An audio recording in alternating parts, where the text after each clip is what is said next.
What if I told you that beneath our feet lies a world so vast, so mysterious, that nearly every civilization in history has whispered its secrets?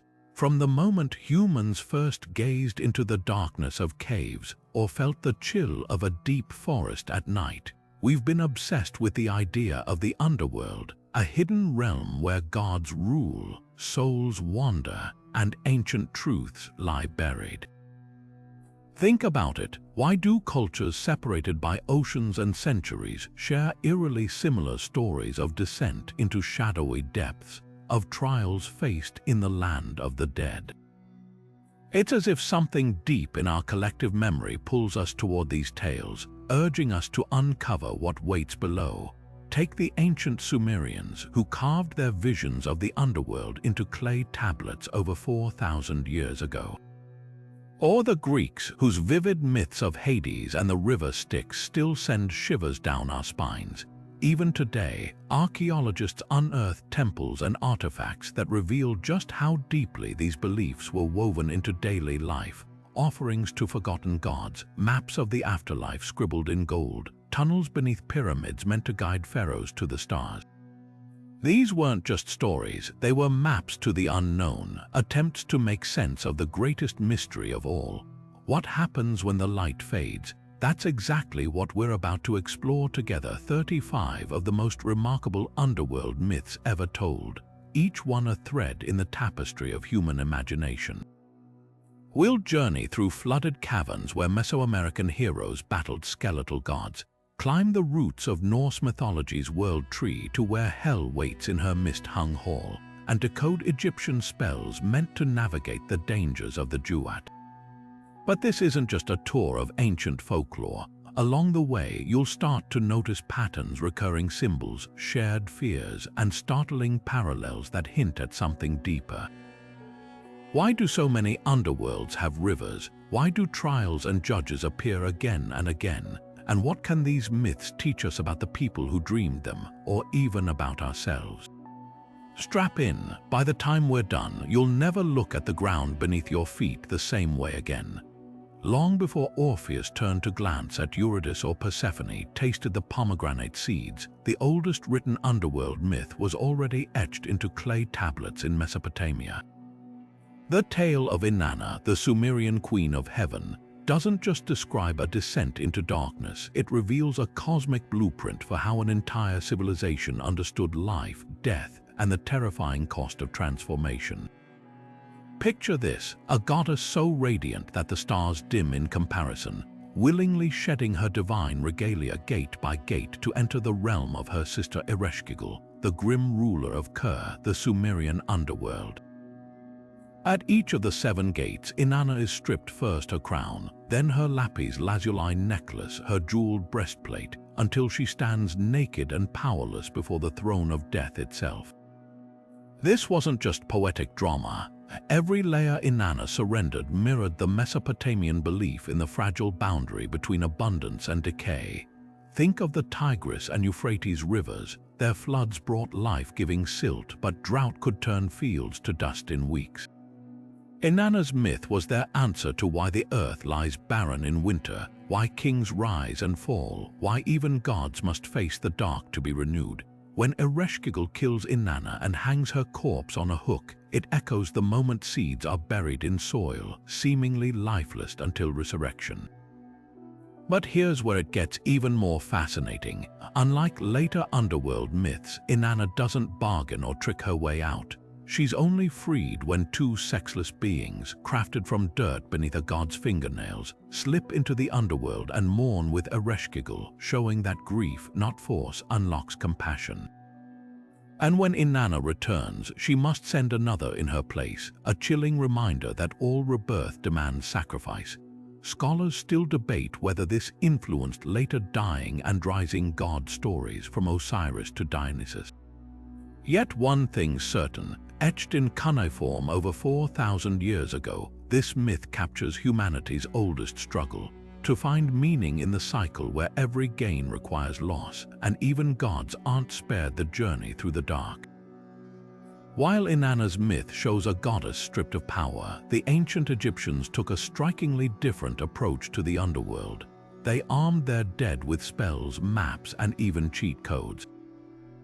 At the heart of their beliefs stood the Book of the Dead, not a single text but a collection of magical incantations inscribed on papyrus, tomb walls, and amulets. Imagine a traveler's guidebook for the soul, detailing every pitfall and demon lurking in Juat, the treacherous realm where the sun god Ra battled through darkness each night and the dead faced their ultimate judgment. The most famous version, the Papyrus of Ani, stretches over 23 meters, its vibrant illustrations showing Anna's journey, a scribe who lived in Thebes around 1250 B. See, his papyrus reads like a cinematic script, spells to transform into a heron or a lotus, charms to silence crocodile-headed demons, even passwords for the 12 gates of the underworld. But the climax comes in the Hall of Two Truths, where Ani's heart is placed on a golden scale against the feather of Maat, goddess of truth. If his heart, heavy with deceit, tipped the balance, the monstrous Ammit part lion, hippo, and crocodile would devour it, dooming him to oblivion. Yet this wasn't just about morality. The Egyptians saw the heart as the seat of intellect and memory. A heavy heart meant a life unexamined, cluttered with lies. But here's the twist. Spells like Book of the Dead Chapter 30 could literally lighten the heart, recited to purge sins before judgment.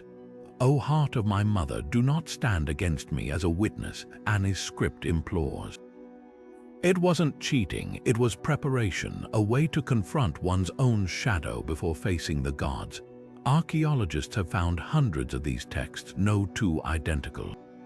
Some were lavish, like Ani's, gilded and painted, others crudely written for those who couldn't afford scribes, but all reveal a universal fear not of death but of being forgotten. Even Osiris, the green-skinned lord of Juat, was once a murdered king resurrected through magic. His myth promised that names, if preserved, could outlast decay. So when we unroll these papyri today, we're not just reading spells, we're hearing echoes of the oldest human whisper, "Remember me." The Greeks painted a realm far more structured than the shifting sands of Juat Hades, a kingdom where rules were ironclad and escape nearly impossible. Unlike the Egyptian afterlife, where magic could sway judgment, Hades' domain operated with courtroom precision. Souls ferried across the river Styx by Charon, the gaunt boatman, faced an unalterable verdict. Heroes like Achilles dwelled in the asphodel meadows, the virtuous reached Elysium, while oath-breakers like Sisyphus suffered eternal torment. Yet within this rigid order, one myth cracked open the possibility of return: Persephone's abduction and her cyclical descent. Her story begins with a paradox. The daughter of Demeter, goddess of harvest, vanishes into the earth itself, lured by Hades' gift of a pomegranate. When Demeter's grief withers the world, the gods broker a compromise. Persephone spends part of each year below, her absence bringing winter, and rises to reunite with her mother, sparking spring. But look closer, this wasn't just an allegory for seasons. The pomegranate's 6 seeds, one for each month she'd stay, hinted at an unspoken truth. Persephone became queen of the dead not through force but through choice. By eating the underworld's fruit, she bound herself to its power, transforming from victim to sovereign. This duality electrified the secretive Eleusinian mysteries, rites so sacred that initiates faced death for revealing them. For over 1,000 years, from nobles to slaves, thousands trekked to Eleusis to experience what scholars believe was a reenactment of Persephone's return. After days of fasting and torchlit processions echoing Demeter's search, participants drank kykeon, a barley potion some theorize induced visions. Whatever they witnessed, still undisclosed, left them unshaken by death. Cicero himself wrote that Eleusis taught how to live with joy and die with better hope. The genius of these myths lies in their layers. Hades' realm enforced order, but Persephone's journey proved even the underworld had seasons. The Eleusinian rites didn't promise escape from death. They offered something radical for ancient Greece: intimacy with the cycle. Where Egyptian spells armed the soul for judgment, Eleusis whispered that grief and joy were two sides of the same coin, and that true bliss came not from avoiding the dark but from learning its rhythms. In the frozen silence of Norse mythology lies Helheim, a realm as stark and unflinching as the winter winds that shaped Viking beliefs. Unlike the fiery torment of Christian hell or the celestial rewards of Valhalla, Hell's domain was neither punishment nor paradise, just a quiet, inevitable resting place for those who died of sickness or old age. Picture a hall with walls of serpent spines, its roof dripping venom, where the half-blue, half-flesh goddess Hel presided over the masses who'd never raised a sword in battle. This wasn't a moral judgment, it was simple logistics. Odin's hall welcomed warriors, but someone had to tend to everyone else. Yet Helheim's true significance emerges in the shadow of Ragnarök, the Viking vision of doom. When the world ends in fire and ice, the prophecy says Hel's doors will swing open, and her legion of the dead will sail forth on Naglfar, a ship made from the nails of corpses. It's a chilling image, this army of the ordinary, those who'd lived and died without glory, suddenly thrust into the final battle. But here's the twist: their role wasn't about victory. The Norse didn't believe in happy endings. Even the gods were doomed to fall. What mattered was facing fate with eyes wide open. This speaks volumes about Viking psychology. While other cultures dreamed of escaping death or earning eternal rewards, the Norse embraced inevitability. A warrior might hope for Valhalla, but a farmer knew Helheim awaited, and that was fine. There's a brutal honesty to it, a refusal to sugarcoat existence. When the Eddic poems describe Hel's halls as dank and misty, they're not warning sinners, they're stating facts. Life was hard, death was cold, and even the afterlife reflected that. But within this bleakness lies an unexpected comfort. Helheim wasn't a place of torment, just rest. No scales, no judgments, no pomegranate seeds binding you to the dark. In a way, it's one of mythology's most democratic afterlives. Whether king or blacksmith, if you didn't die with a sword in hand, Hel welcomed you all the same.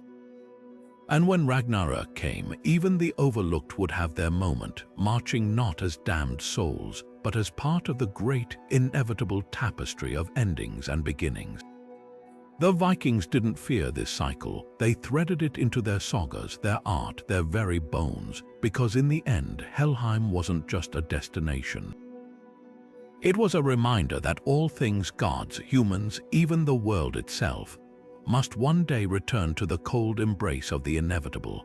Imagine a journey so grueling it takes 4 years to complete, a spiraling descent through 9 layers of darkness where wind shreds skin like paper, where jade mountains crash together and rivers of blood choke the unprepared. This was Mictlán, the Aztec underworld, a place not of demons or eternal fire, but of relentless transformation. Every soul who died of natural causes was destined for this trial, a stark contrast to warriors or sacrificial victims who joined the sun god Tanatia in his celestial battles. But here's what made Mictlán truly unique. It wasn't just a realm of the dead.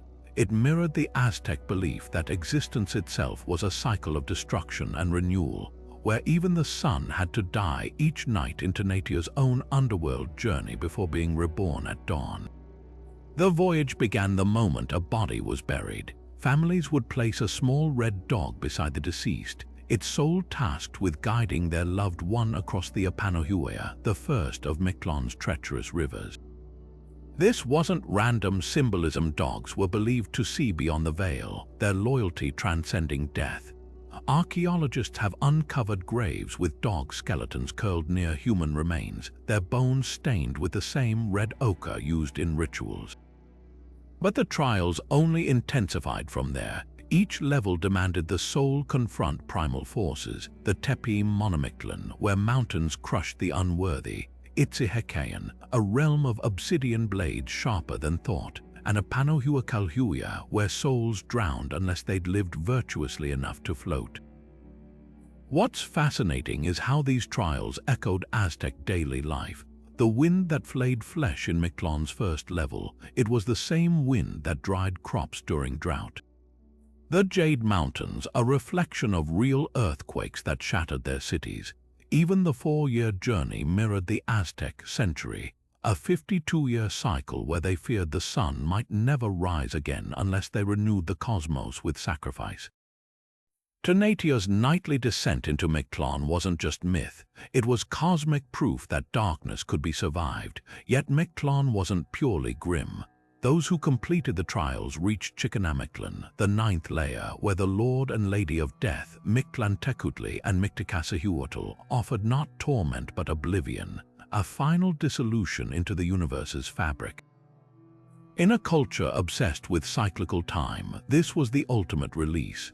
Modern excavators have found pottery showing the dead dancing with skeletons, a reminder that for the Aztecs, death wasn't an end.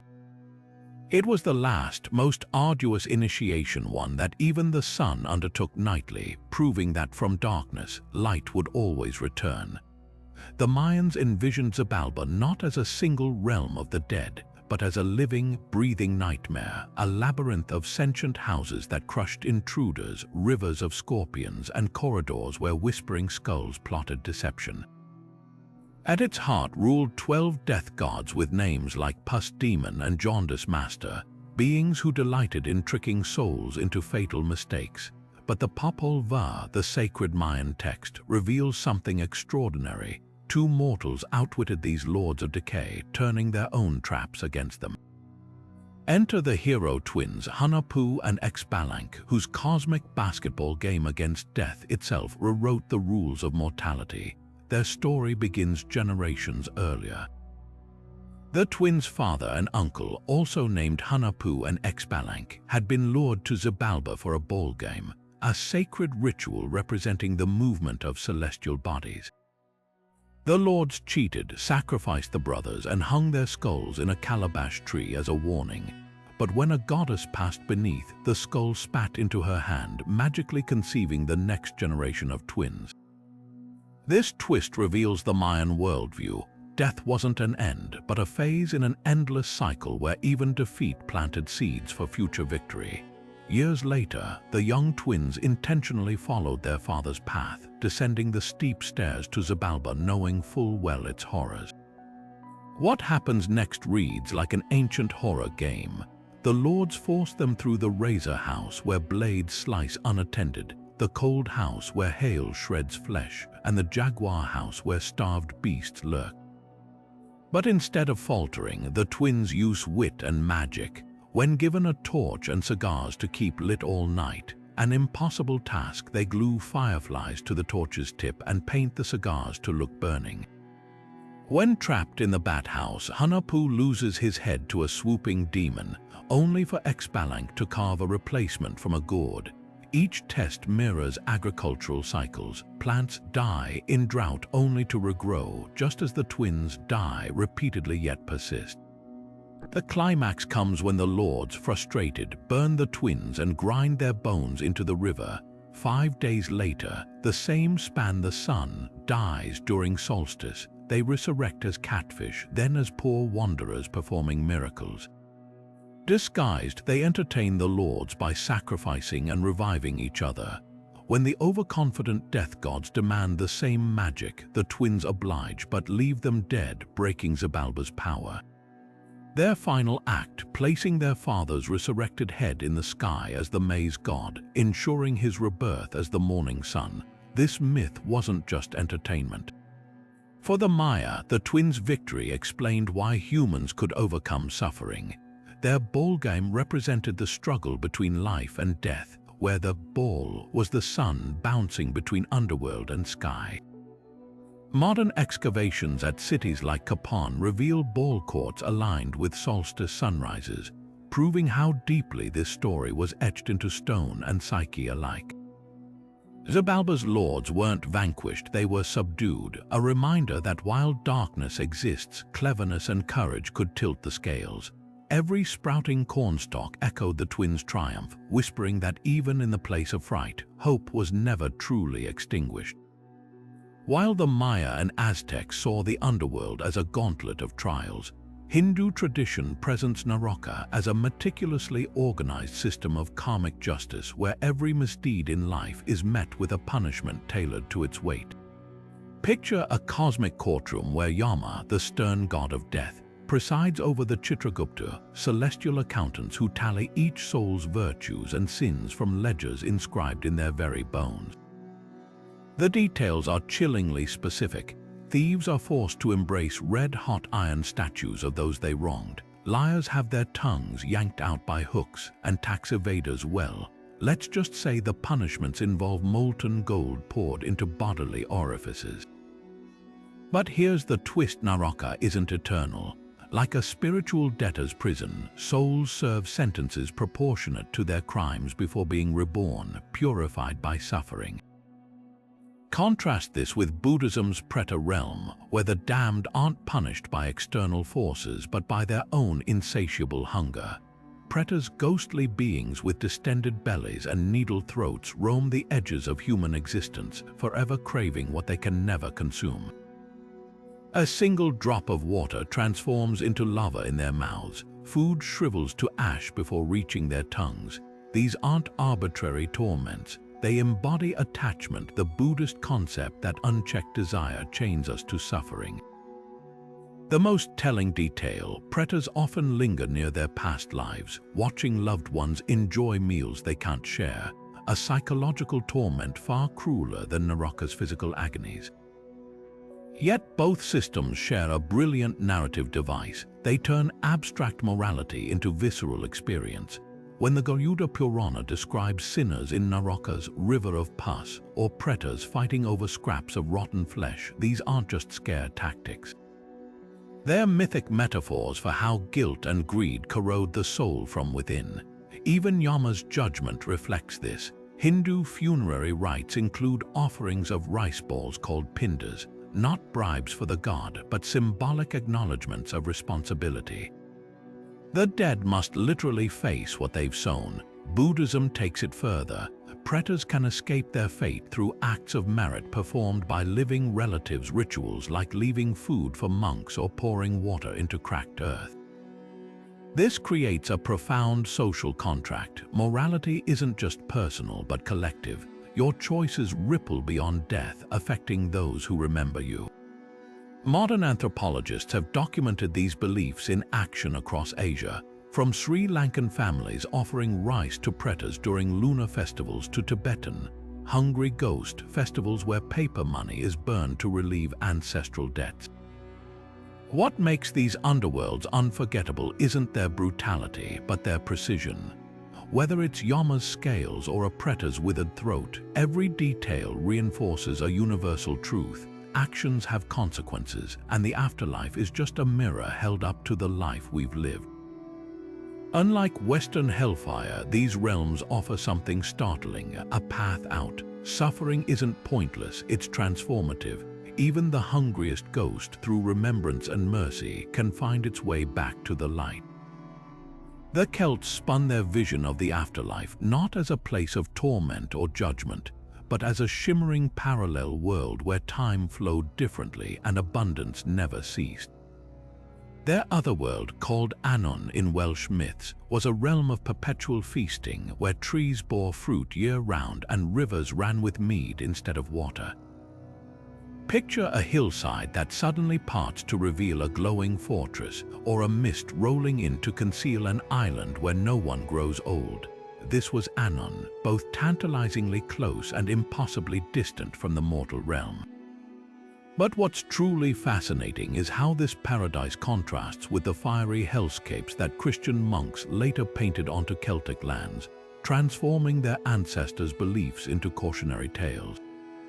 One of the most revealing stories comes from the Mabinogion, Wales's medieval collection of myths. In the tale of P. Will, Prince of Dyfed, a simple mistake, hunting on another lord's land, leads to an extraordinary encounter with Aron, king of Annwn. Instead of punishing P. Will, Aron proposes a swap. they'll exchange places for a year and a day, with Pewil ruling Annan while Aron walks among mortals. This isn't just a whimsical plot device. The story hinges on reciprocity, a core Celtic value. Pewil must defeat Aron's rival Halfdan, not with brute force, but by striking only one decisive blow, showing restraint and respect for the Otherworld's rules. When the year ends, both kings benefit. Aron's throne is secure, and Pewil returns home with deeper wisdom, earning the title Pewil Pen Annan, or Pewil Head of Annan. This mutual respect between worlds permeates Celtic lore. Unlike the Greek Hades or Christian Hell, Annan wasn't a prison or punishment. It was a partner to the living realm, bound by unspoken agreements. Offerings like coins or weapons found in bogs and lakes suggest the Celts saw water as a gateway between worlds, places where you could pay a toll to maintain balance. Archaeologists have even uncovered cauldrons adorned with celestial symbols, likely used in rituals to commune with the Otherworld's abundance. Then came Christianity's reinterpretation. By the Middle Ages, Annan's feasting halls morphed into the Shia, fairy mounds where dangerous tempters lured souls astray. Aron's noble bearing gave way to the wild hunt, a spectral parade of damned souls led by figures like King Hurla or Gwyn ap Nudd, once a psychopomp guiding the dead, now recast as a demonic huntsman. The Otherworld's rivers of mead became rivers of fire, its eternal youth a curse rather than a blessing. Yet traces of the old beliefs lingered. In Irish folklore, the festival of Samhain, which would evolve into Halloween, marked a time when the veil between worlds thinned, not to inspire fear but to allow communion, a final echo of Pewil and Aron's exchange. What makes Annan so compelling is its refusal to fit into tidy moral binaries. It wasn't heaven or hell, but a reflection of the Celtic worldview. Life and death weren't opposites, but rhythms in an endless dance. When Pewil shares a friendship with Aron that spans lifetimes, or when Welsh bards sing of apples that grant immortality, they're not just spinning fantasies. They're preserving a vision where the underworld wasn't something to escape, but a hidden half of existence waiting just beyond the next mist-covered hill. In Japanese mythology, the underworld isn't a place of fire or ice. It's a realm of decay so profound that even the gods flee from its corruption. This is Yomi, the shadowy land where Izanami, the creator goddess, rules after her tragic death in childbirth. Her story begins with an act of divine love. She and her brother-husband Izanagi stirred the primordial ocean with a jeweled spear, forming the islands of Japan.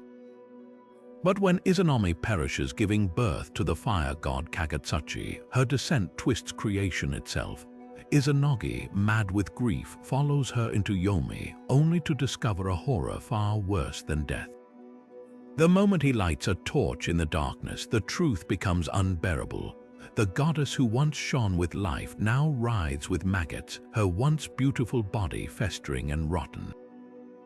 This isn't just a shock. It's a violation of the most sacred Shinto taboo, the pollution of death. In Shinto belief, kega impurity clings to anything associated with decay, and Yomi embodies this defilement. When Izanami shrieks in humiliation and sends the Yamatsu Shikom, hideous female spirits of the underworld, to chase him, Izanagi's flight becomes a desperate ritual of purification. Every step of his escape mirrors Shinto practices still observed today. He blocks the entrance to Yomi with a boulder, enacting the separation between life and death that's echoed in modern shrine torii gates. He bathes in a river to cleanse himself, a precursor to the ritual washing of hands and mouth before prayer. But his fatal mistake, looking back at Izanami, reveals the heart of the myth. In that glance, he sees her true form, not just a corpse, but a being fused with the corruption of Yomi itself. Her final words are a chilling promise. She'll claim 1,000 lives each day to join her. His reply, then he'll give life to 1,500. This isn't just a divine spat, it's the origin story of mortality. the confrontation explains why death exists not as punishment but as the inevitable consequence of Izanagi's binding to Yomi. Even the way Izanagi purifies himself after fleeing becomes the template for Shinto rites. The 3 drops of water shaken from his staff create deities who specialize in cleansing Kegare, and the jewels he throws behind him grow into protective charms still used against evil spirits. Modern visitors to shrines might not realize it, but when they rinse their hands at the Temazuya, they're reenacting Izanagi's flight, washing away the shadow of Yomi. What makes this myth so enduring is its visceral honesty. Unlike underworlds of eternal punishment or reward, Yomi doesn't judge, it simply is. The horror isn't in fiery torment, but in the irreversible transformation of something beloved into something unrecognizable. When Izanami says, "You've seen me as I am," it's a universal lament. We all fear witnessing those we love consumed by time or illness. Yet the myth also offers a fragile hope that purification, however imperfect, can restore balance. Even in the face of decay, the rituals Izanagi established remind us that life, in all its messy impermanence, is worth fighting for. Beneath the vast Pacific waves, where coral reefs give way to crushing darkness, the Polynesians envisioned Po, an endless ancestral void where spirits drifted like embers in an eternal night. Unlike the fiery hells or judgment halls of other cultures, Po wasn't a place of punishment or reward. It was simply home, the primordial soup of existence where all life began and all souls eventually returned. But one figure dared to challenge this inevitability, the trickster demigod Maui, who sought to conquer death itself by crawling into the goddess Hind Nui, Po's body as she slept, intending to carve immortality from her womb. His failure and the laughter of a startled bird that woke the goddess became a parable whispered across Polynesia, a reminder that even the cleverest cannot outwit the natural order. What makes Po so mesmerizing is how it intertwines with daily life. Polynesian navigators didn't just sail across water, they traversed layers of spiritual reality, using chants like invisible maps to guide them. These karakia weren't mere songs, they were lifelines encoding the knowledge of how to navigate Po's 10 realms, from the shimmering surface world of Te Aumarama to the deepest gloom of Te Kor, the void beyond voids. Each layer had its own dangers, whirlpools of forgetting, reefs lined with ancestor spirits testing the worthiness of newcomers. To prepare for this journey, the living inscribed their skin with Moko, sacred tattoos that served as both armor and compass.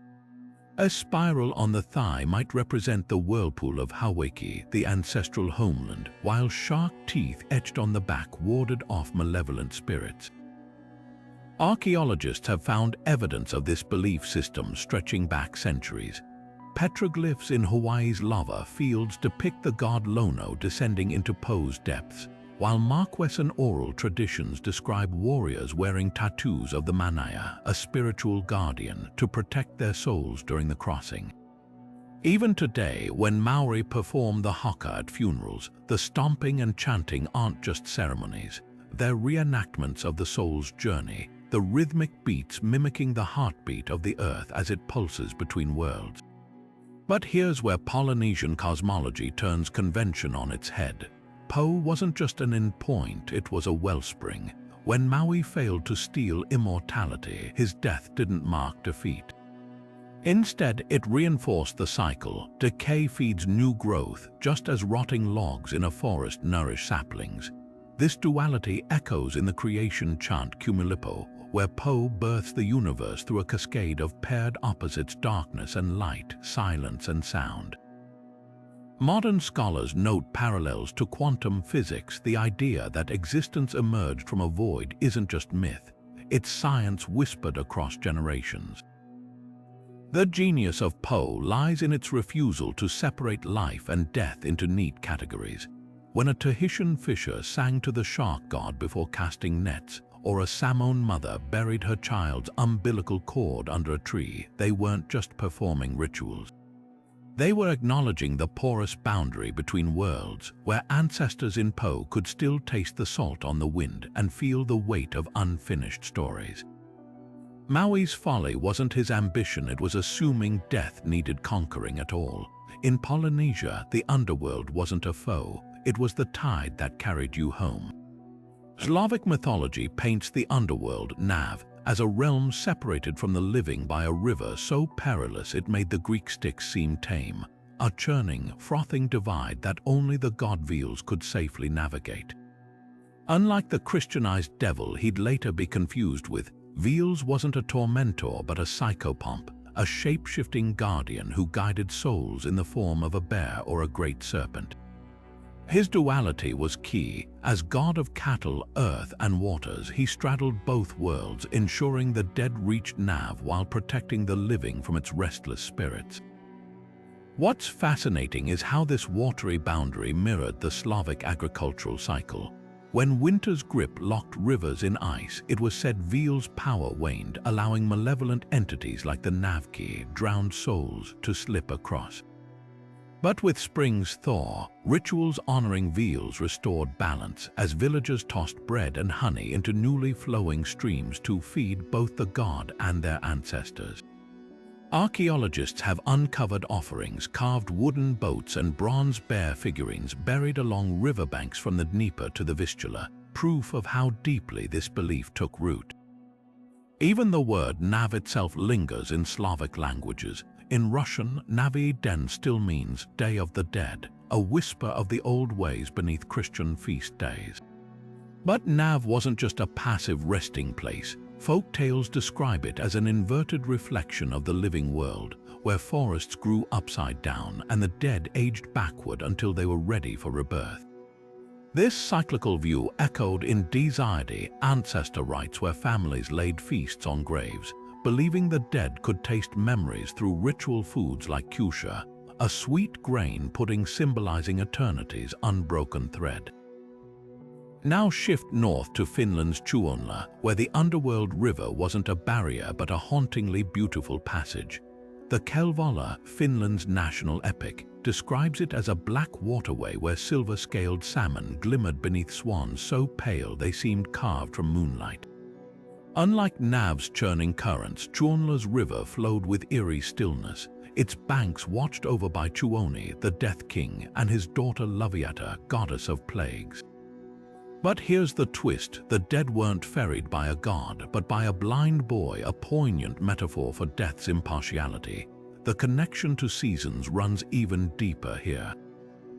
Finnish shamans believed the Silulintu, or soul bird, carried spirits to Tuonla in autumn, only to bring them back with springs, like a motif echoed in the Kalevala when the hero Väinämöinen attempts to row to Tuonla but finds his oar stuck fast in the belly of a giant pike, a sign that even the wisest cannot force the cycle. Modern scholars note parallels between Tuonla's swans and migrating whooper swans, whose annual return signaled the thaw. Folk art from Karelia to Lapland depicts these birds with wings arched like crescent moons, linking them to the celestial rhythms governing life and death. Both myths reveal how intimately underworlds were tied to the land itself. For Slavs, Nav's turbulence mirrored their rivers thaw and freeze, while Tuonla's quiet currents reflected Finland's frozen lakes. Yet both shared a core truth: the dead weren't gone, just waiting in the dark waters of memory, listening for the rituals that kept them close. When a Ukrainian grandmother leaves a spoonful of honey at a crossroads or a Finnish fisher whispers thanks to a passing swan, they're not just following tradition. They're speaking the oldest language of all, one that says even in the underworld's shadow, the bonds of kinship never truly break. In the shadowy depths of Mesopotamian myth, where the dead drank dust and scraped at clay for sustenance, a coup unlike any other unfolded, one that turned the underworld's hierarchy upside down and exposed the raw politics of divine power. At the center stood Nergal, the god of plagues and scorching heat, whose ascent to the throne of Urkala reads less like a sacred prophecy and more like a divine power grab. This wasn't just a story of gods and ghosts. it was a reflection of how ancient Mesopotamia understood authority, rebellion, and the fragile balance between order and chaos. The tale begins with a snub. When the gods held a grand banquet, Ereshkigal, queen of Urkala, couldn't leave her realm to attend, so the gods sent Nergal as her representative, a decision they'd soon regret. From the moment he stormed into her throne room, armed with 14 plagued demons, the dynamics shifted. Ereshkigal, usually depicted as unshakable, found herself both threatened and intrigued by this brash newcomer. Some versions say they clashed violently, others suggest a tempestuous romance, but the outcome was the same. After 7 days, a sacred number in Mesopotamian lore, Nergal seized her throne by force, sealing his victory by dragging Ereshkigal down from her dais by the hair. What makes this myth so gripping isn't just its violence, but its subtext. Nergal wasn't some underworld native. He was an outsider, a god of surface world devastation who infiltrated and conquered the land of the dead. Scholars see parallels to historical invasions like the Akkadian conquest of Sumer, where foreign rulers reshaped local power structures. Even the number 14 is telling. It represented the heartland cities of Mesopotamia, suggesting Nergal's coup mirrored real geopolitical tensions. But here's the twist: Nergal didn't dismantle Urkala's order.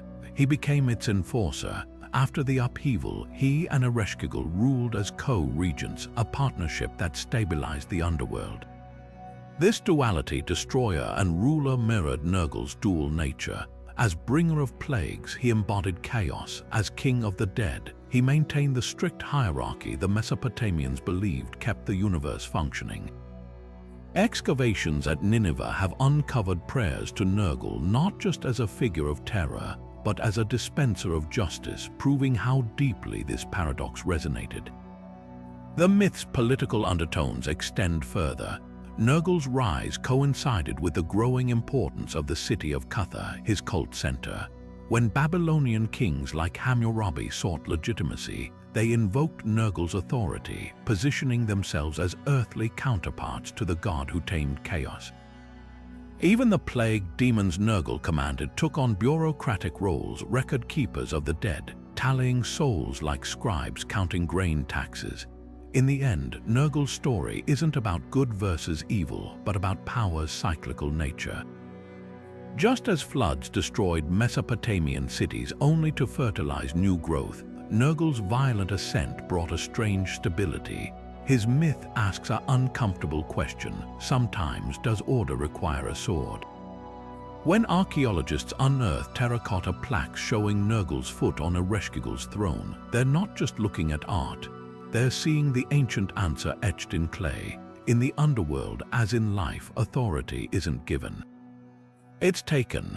In the labyrinthine depths of Chinese mythology lies Diyu, an underworld so meticulously organized it would put any bureaucratic empire to shame.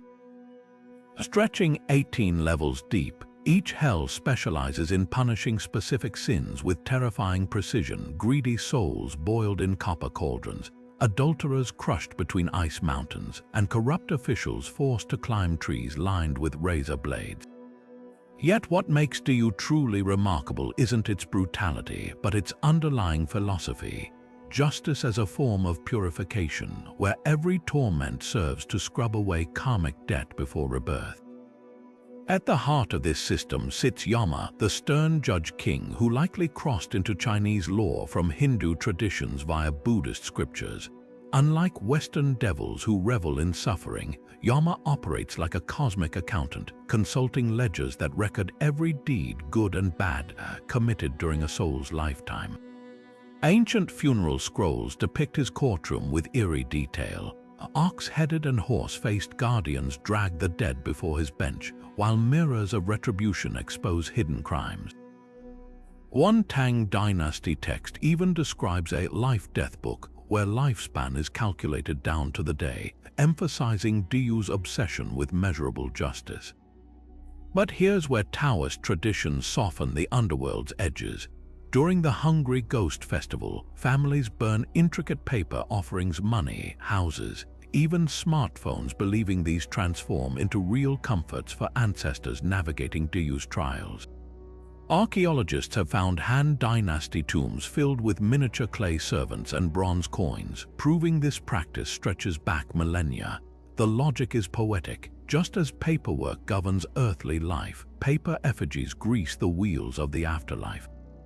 Modern visitors to temples like Fengdu Ghost City can still walk through dioramas of the 18 hells, where statues demonstrate punishments with unsettling realism.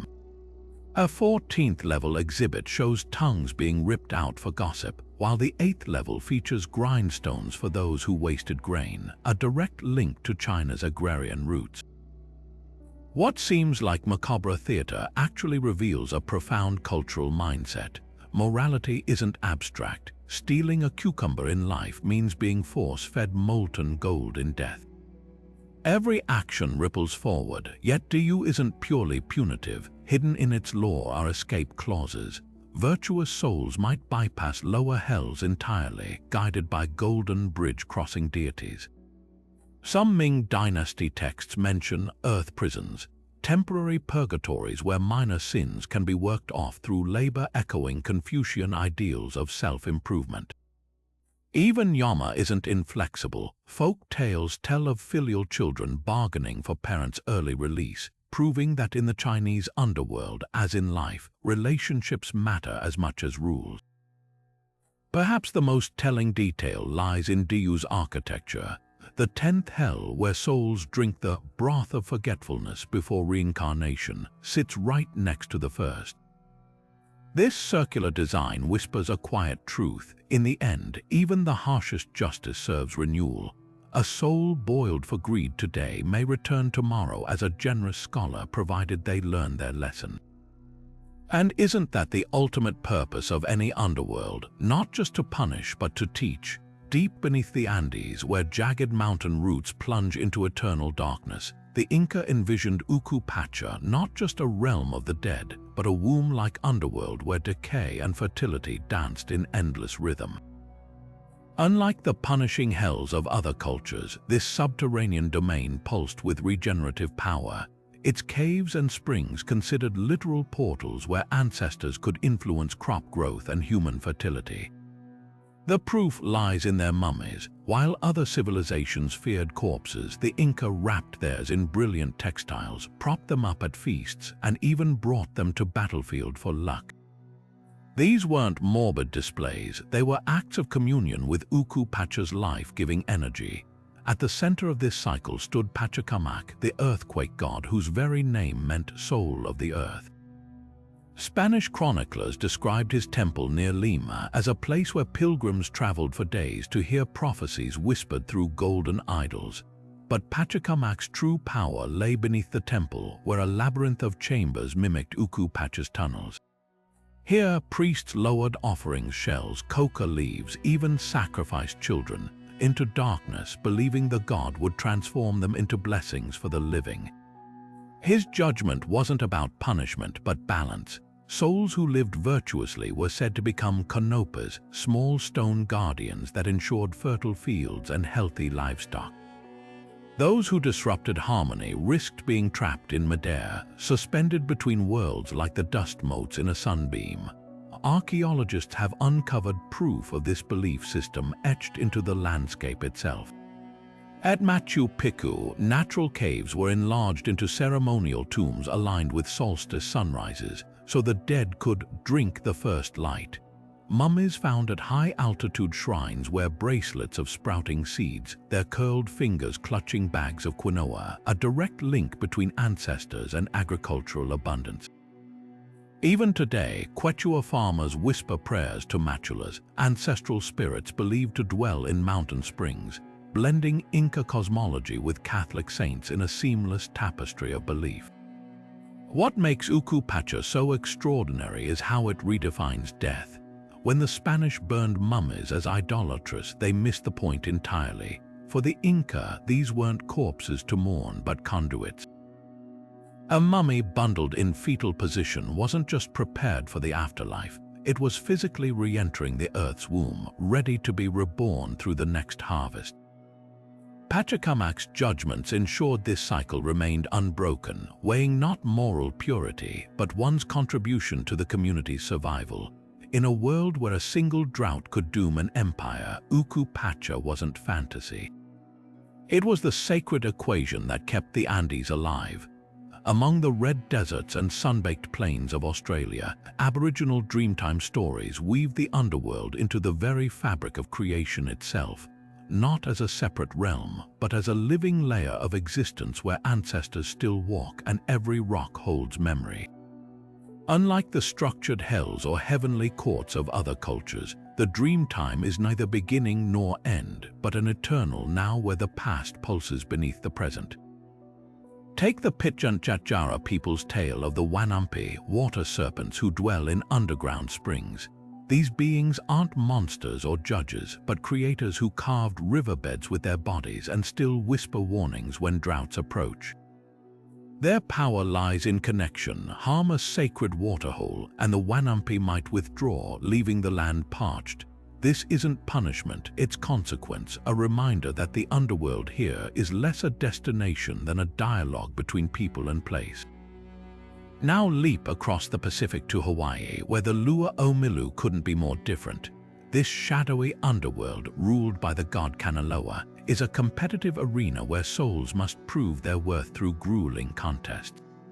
Picture a spectral marketplace where the dead gamble with bone dice, or cliffs where they hurl flaming spears into the void tests that mirrored the Hawaiian concept of the relentless striving for excellence. Yet even here, community prevails. Those who fail aren't damned to torment. They're put to work weaving sails for the canoe that carries souls between worlds, contributing to the cosmic cycle. Archaeologists have found petroglyphs on Oahu's cliffs depicting these contests, their chiseled lines echoing the Polynesian belief that skill in life determined one's role in death. What binds these two underworlds is their emphasis on collective survival. In the Dreamtime, a hunter who disrespects the Wanampi risks not just personal misfortune but endangers the entire tribe's water supply. Similarly, Lua o Milu's games reinforce that individual prowess serves the greater good. Even the losers aid the afterlife's machinery. When Aboriginal elders today sing the Wanampi songlines into the earth, or Hawaiian hula dancers chant about Milu's contests, they're not just preserving myths. They're reinforcing a truth as old as humanity. The underworld isn't just about where we go when we die. It's about how we live together now. In the blazing heart of ancient Persia, Zoroastrian priests taught of a hell unlike any other, not a pit of eternal suffering, but a crucible where souls were purified like gold in a furnace. This was Duzak, a temporary realm where every sin had its own corresponding torment. Liars choked on sulfurous fumes, thieves walked barefoot across flaming coals, and murderers drowned in rivers of molten metal. But here's the radical twist: these torments weren't punishments. They were medicines, bitter but necessary cures for the soul's ailments, administered just long enough to burn away corruption before rebirth. At the core of this belief stood the Chinvat Bridge, a razor-edged span where souls faced final judgment. The righteous strode across effortlessly, their good deeds widening the bridge into a fragrant paradise. The wicked, they slipped into the abyss below, not for eternity, but until their souls were cleansed and ready to try again. This concept of reformative hellfire was revolutionary. While other cultures saw the underworld as a static destination, Zoroastrianism framed it as a transformative process. The Avesta texts describe how even Ahriman, the Lord of Darkness, would one day be purified and reintegrated into the universe, a cosmic rehabilitation that shocked neighboring civilizations. But the real surprise is how these ideas echoed across religions. Fast forward to 7th century Islam, and you'll find the Surat Bridge in the Quran, eerily similar to Chinvat, a path thinner than a hair and sharper than a sword where souls' fates are decided. Medieval Christian art later depicted the Bridge of Dread in visions of the afterlife, complete with sinners tumbling into purgatorial flames. Archaeologists have found tangible proof of this belief system's reach. In Cappadocia, Zoroastrian fire temples stand just miles from early Christian churches, their murals both featuring bridge judgments. A Sasanian-era relief in Iran shows the god Mithra weighing souls at Chinvat, a motif later adapted into Christian iconography of Saint Michael holding scales. Even Dante's Divine Comedy, with its 9 circles of hell, borrows from Zoroastrianism's tiered purification system, though the poet swapped rebirth for permanent damnation. What makes Duzak so groundbreaking is its optimism. Where other underworlds traded in finality, it offered something radical: redemption. A soul might suffer for 3 days or 3,000 years, but eventually, even the worst sinner could emerge renewed. Modern Zoroastrians still perform the Sarosh bridge chant during funerals, guiding the departed across Chinvat. In a world obsessed with everlasting punishment, this ancient Persian vision whispers a startling truth: that no soul, no matter how stained, is beyond repair. In the shadowy corners of early Christian mysticism lies a vision of the underworld so radical it was nearly erased, an entire prison universe crafted not by a loving god, but by monstrous, mechanical demiurges called the Archons. These weren't demons or devils in the traditional sense. Imagine soulless bureaucrats of the cosmos, blind and bloated with power, who molded humanity from clay to keep souls trapped in cycles of suffering. The Gnostic Gospels, those secret texts buried for centuries in Egyptian deserts, describe them as lords of chaos, their very forms reflecting their nature, some with faces of lions, others with eyes covering their bodies like living surveillance systems. At the heart of this cosmic horror story stands Pistis Sophia, a revelation so explosive it reads like an ancient sci-fi thriller. Here, the divine Sophia, wisdom incarnate, accidentally births the chief Archon Yaldabaoth, a deformed creature who declares himself the only god and builds the material world as a counterfeit paradise. What follows is a battle not of swords but of enlightenment. The Archons weave illusions to make humans forget their divine spark. They create religions demanding blind obedience, political systems that reward greed, even the illusion of time itself to keep souls chasing empty pleasures. But the Gnostics held the ultimate weapon: gnosis, the secret knowledge that this world is a labyrinth and the true God exists beyond it. What makes this myth unforgettable is how it inverts traditional underworlds. Hell isn't below, it's here, in the very fabric of material existence. The Archon's prison has no fiery pits, just the numbing rhythm of daily life, designed to make souls content in their chains. A 3rd century Gnostic hymn warns of the 5 dark graves, the body's senses, each one a bar in the cell of flesh. Yet liberation comes not through martyrdom or piety, but through awakening. When a soul recognizes the Archon's tricks, when it sees through the false heavens and manufactured desires, the entire system shudders. Archaeologists have found echoes of this rebellion in unlikely places. Among the Nag Hammadi scrolls, a text called the Hypostasis of the Archons describes Eve not as a sinner, but as the first Gnostic whispering to Adam, "Arise from the sleep of death." Even the serpent in Eden gets recast as a hero, delivering the forbidden fruit of knowledge to break Yaldabaoth's illusions. These weren't just heretical fantasies, they were survival guides for the spirit. Modern scholars note eerie parallels between Gnostic prison planet theories and contemporary simulation hypotheses, both suggesting reality might be a construct designed to keep us docile. But the true power of this myth lies in its defiance. While most underworlds demand obedience to divine laws, Gnosticism taught that escaping the Archons meant questioning everything. Their rituals involved furious dialogues with the demiurge, tearing apart his lies mid-prayer. An initiate might scream, "You are mistaken, blind one," at the sky, asserting their innate divinity. This wasn't chaos for its own sake, it was the ultimate act of remembering. When the Gospel of Thomas says, "The kingdom is inside you," it's not offering comfort. It's issuing a rallying cry. The real underworld is the lie that you are ever small, and the keys were in your hands all along. Deep in the vaults of early Christian tradition lies a story so daring, even the official Gospels hesitated to tell it, the harrowing of hell, where the resurrected Christ doesn't ascend to heaven, but plunges into the underworld to shatter its gates. Picture the scene, Satan's domain, a fortress where righteous souls from Adam to John the Baptist had languished for centuries, suddenly trembling as divine light floods the abyss. The apocryphal Gospel of Nicodemus, written around the 4th century, describes Christ's descent as a military campaign binding demons, toppling thrones, and leading a triumphant procession of patriarchs and prophets into paradise.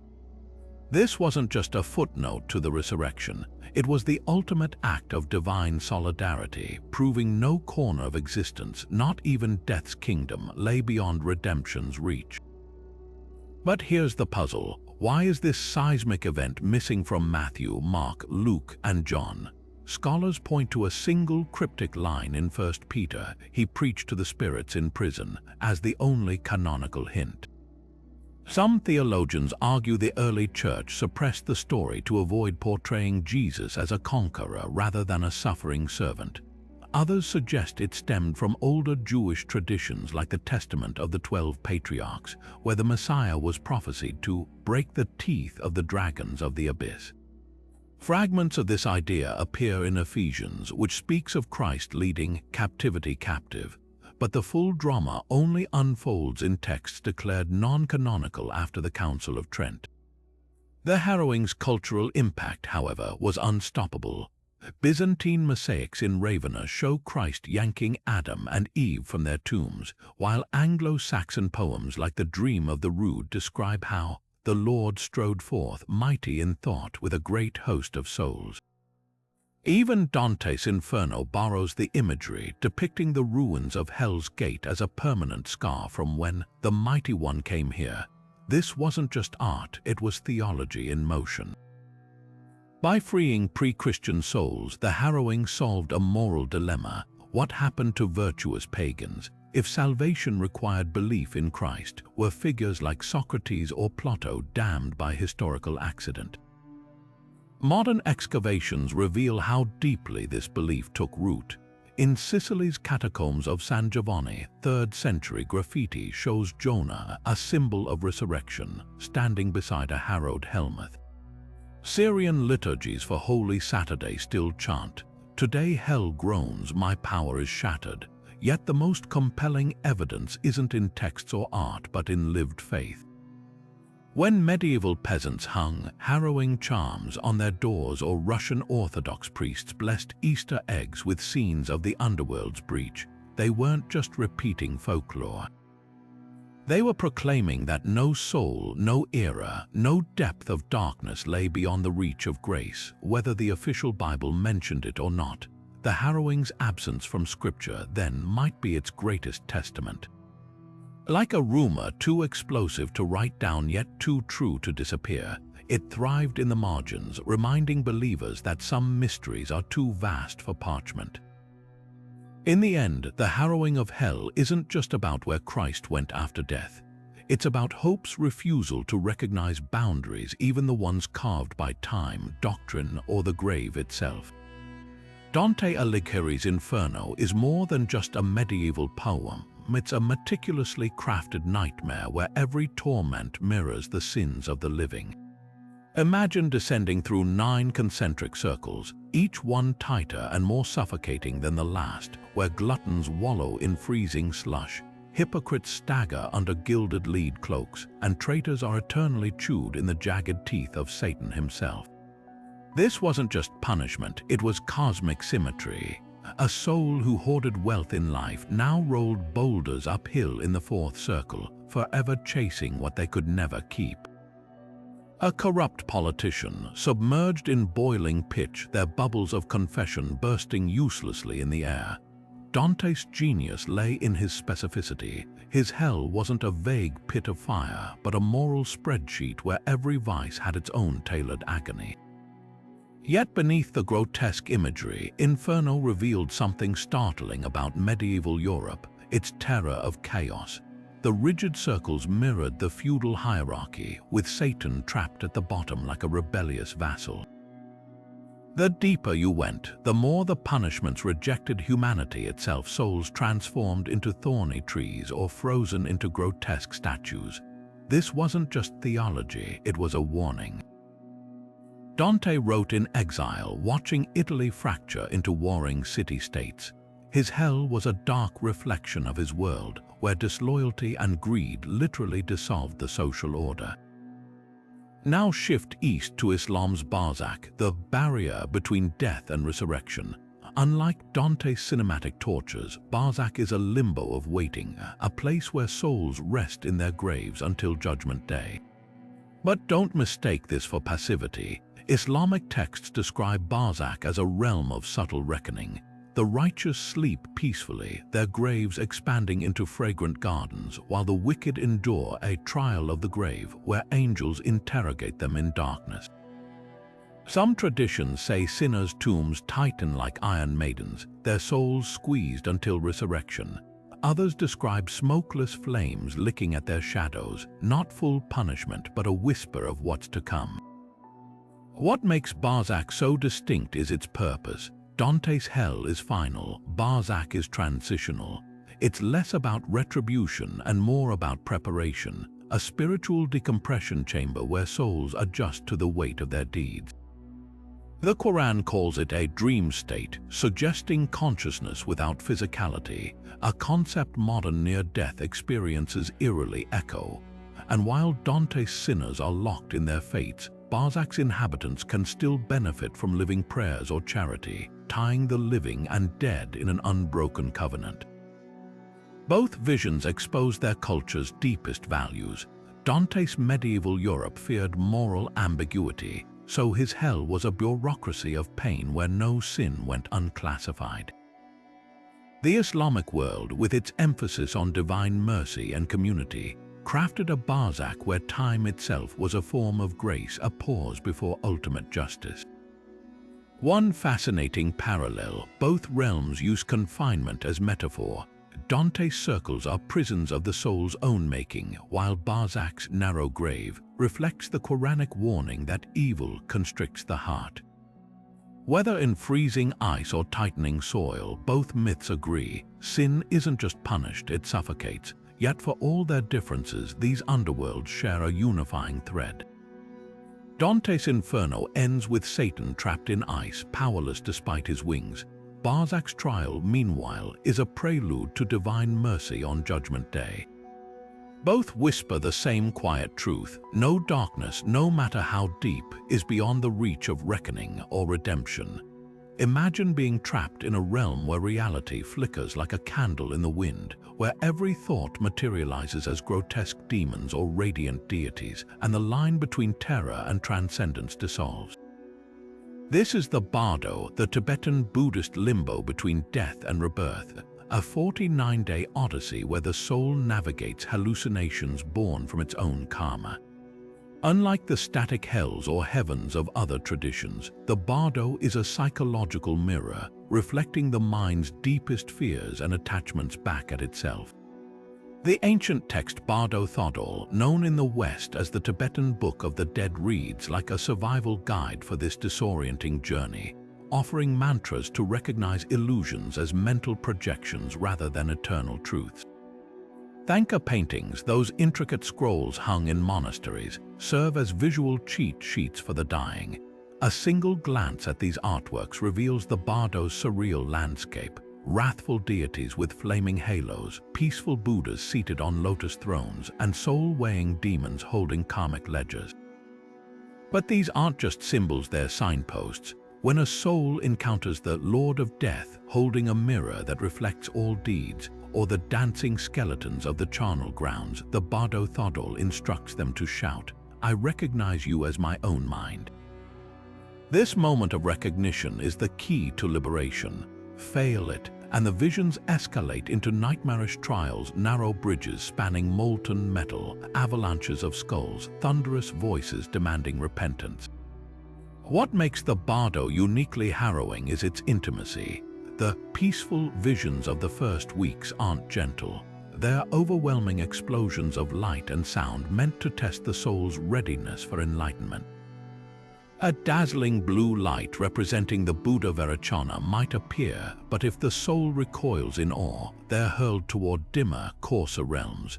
The text warns that even the most benevolent deities can seem terrifying to an unprepared mind, their radiant compassion misinterpreted as aggression. Modern psychologists see parallels in near-death experiences, where individuals report encounters with beings whose demeanor shifts based on their own emotional state.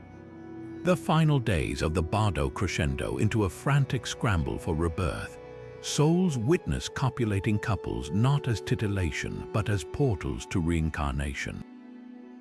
The Bardo Thodol urgently coaches the dying to avoid wombs marked by attachment like a lustful glance toward a future mother, and instead aim for pure lands or noble families. Some versions describe a karmic wind hurling souls into conception like leaves in a storm, their destination dictated by unresolved cravings. A monk I met in Lhasa described it as being dragged toward whatever you couldn't let go of, whether that's a lover's face or the taste of butter tea. Yet the Bardo's true brilliance lies in its flexibility.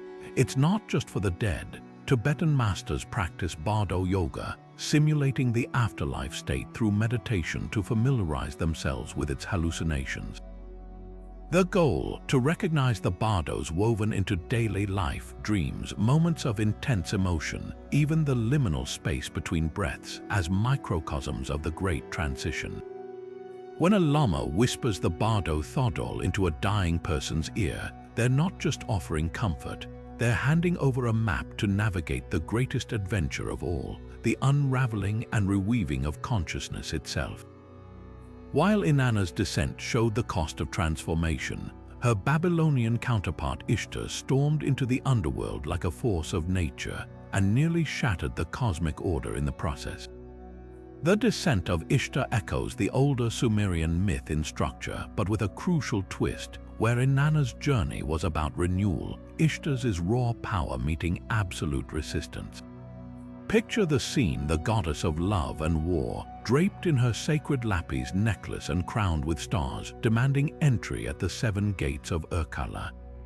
But the underworld's queen, Ereshkigal, isn't merely waiting. She's prepared a trap, issuing a brutal order at each gate. Strip her, robe, jewels, even her divine dignity, all torn away until Ishtar stands naked and defenseless in the throne room of death. What happens next isn't just a myth. It's a coded warning about the delicate balance between fertility and decay. Ereshkigal's retaliation is swift and devastating. She strikes Ishtar dead, hanging her corpse on a hook like spoiled meat. But the consequences ripple far beyond the underworld. With Ishtar, the lifeblood of desire and creation, imprisoned below, the world above withers. Crops refuse to grow, animals cease mating, and even the gods' passions cool to ice. The myth doesn't just describe a seasonal cycle, it's a theological emergency broadcast. Without Ishtar's energy, existence itself grinds to a halt. Panicked, the gods send a eunuch named Asushanamer to negotiate, armed not with weapons but with cunning words. His flattery coaxes Ereshkigal into releasing Ishtar, but the price is steep. Someone must take her place. When Ishtar emerges, she doesn't return alone. She drags her lover Tammuz back to Urkala as her ransom, ensuring the cycle of loss continues. Archaeologists have unearthed tablets in Nineveh depicting this very moment, showing Ishtar flanked by demonic gatekeepers while Tammuz, the shepherd god, kneels in resignation. But the deeper revelation lies in the rituals these myths inspired. Each summer, Babylonian women would weep for Tammuz's descent, their tears symbolizing the scorching heat's toll on flocks and fields. When green shoots returned in spring, they celebrated Ishtar's resurgence with wild festivals where hierarchies blurred slaves commanded masters, and priestesses performed sacred marriages. These weren't mere pageants, they were communal reset buttons ensuring the goddess's favor for another year. What makes Ishtar's story so gripping is its unflinching pragmatism. Unlike Persephone's elegant seasonal balance or Inanna's introspective transformation, Ishtar's myth admits a messy truth: fertility isn't gentle. It's chaos barely contained, a force that demands sacrifice as fuel. Modern digs at Babylon's Ishtar Gate reveal altars stained with beer and honey offerings to quell her fiery moods. Even her symbols tell the tale. The eight-pointed star wasn't just decoration, it was a reminder that life's vibrancy depended on the underworld's grudging cooperation. When Ishtar's jewelry was stripped away, it wasn't humiliation. It was a cosmic necessity. Sometimes even divinity must bow to the rules of the dark. The mists clinging to Glastonbury Tor don't just obscure the horizon, they blur the boundary between this world and the next. In Arthurian legend, Avalon emerges as an enigmatic apple isle where Excalibur was forged and where a mortally wounded Arthur was ferried to heal. But peel back the layers of medieval romance and you'll find whispers of something far older, an underworld disguised as paradise, guarded by the most ambivalent psychopomp in mythology, Morgan Le Fay. At first glance, Avalon seems anything but sinister. Medieval texts describe it as a place where sickness and age do not exist, its orchards heavy with fruit that grants immortality. Yet the clues pile up. The name Avalon stems from the Welsh Unis Fallen, meaning Isle of Apples, a fruit long associated with the dead in Celtic lore. In Ireland, silver apple branches signaled entry to the otherworld. In Brittany, souls were said to rest beneath sacred groves. Even Glastonbury's pre-Christian history fits. Before monks drained the marshes, the Tor rose like an island from the floodplain, its terraces resembling a spiral path to the underworld. Archaeologists have uncovered Iron Age artifacts suggesting ritual use, while local folklore claims the hill is hollow, home to Gwyn ap Nudd, the Celtic king of the fairies and the dead. Enter Morgan Le Fay. Often reduced to a scheming enchantress, her original role was far more complex. In Geoffrey of Monmouth's Vita Merlini, she's one of 9 priestesses ruling Avalon, skilled in herbs and healing. But healing implies an earlier wound. When Morgan escorts Arthur to the island, she isn't just a nurse, she's a guide steering him between worlds, much like the Morrigan leading souls in Irish myth. Her transformation into a villain came later as Christianity demonized pagan figures. A 13th-century French romance even portrays her as the mistress of a valley of no return, trapping knights in an enchanted prison. Yet even here, the underworld connection lingers. The most compelling evidence lies in the contradictions. Avalon's description shifts wildly, an idyllic retreat in Le Morte d'Arthur, but in older Welsh tales like Pryd Anofon, it's a perilous fortress surrounded by fire-breathing monsters. This duality mirrors the Celtic otherworld's nature, both blessed and dangerous. When 12th-century monks discovered Arthur's grave at Glastonbury Abbey, they weren't just capitalizing on tourism. They were Christianizing a pagan threshold, rebranding the gateway to Anon as a mere burial plot. The skeletal remains they displayed along with a lead cross bearing Arthur's name conveniently ignored local rumors that the Tor's caves stretched all the way to the underworld. Morgan's true power lies in her liminality. She's healer and destroyer, Arthur's half-sister and his ferryman to the afterlife. In some versions, she's even the one who throws Excalibur back into the lake, completing the cycle of gift and return. Her duality reflects Avalon's own, a place where heroes don't die but don't quite live either. The medieval cry Rex Quandam, Rex Futurus, the once and future king, it isn't just about return. It's about suspension, the space between breaths where all possibilities exist. Glastonbury's modern mystics still sense it. Walk the Tor at dawn, and you might hear the echoes, not of a lost kingdom, but of a door left ajar, waiting for the next soul brave enough to step through. In the lush forests and sun-scorched savannas of West Africa, the Yoruba people envisioned Oran Apadi, not as a fiery pit or celestial court, but as a desolate wasteland where souls who failed to live with purpose were condemned to wander without rest. Imagine a twilight realm where the earth cracks beneath your feet, where thirst is unquenchable and hunger gnaws eternally, not as punishment for evil deeds but for a life half-lived. These weren't sinners in the Western sense, they were the indifferent, the passive, those who never cultivated their destiny or honored their ancestors. A Yoruba proverb warns, "The world is a marketplace for the living, only fools come empty-handed to trade."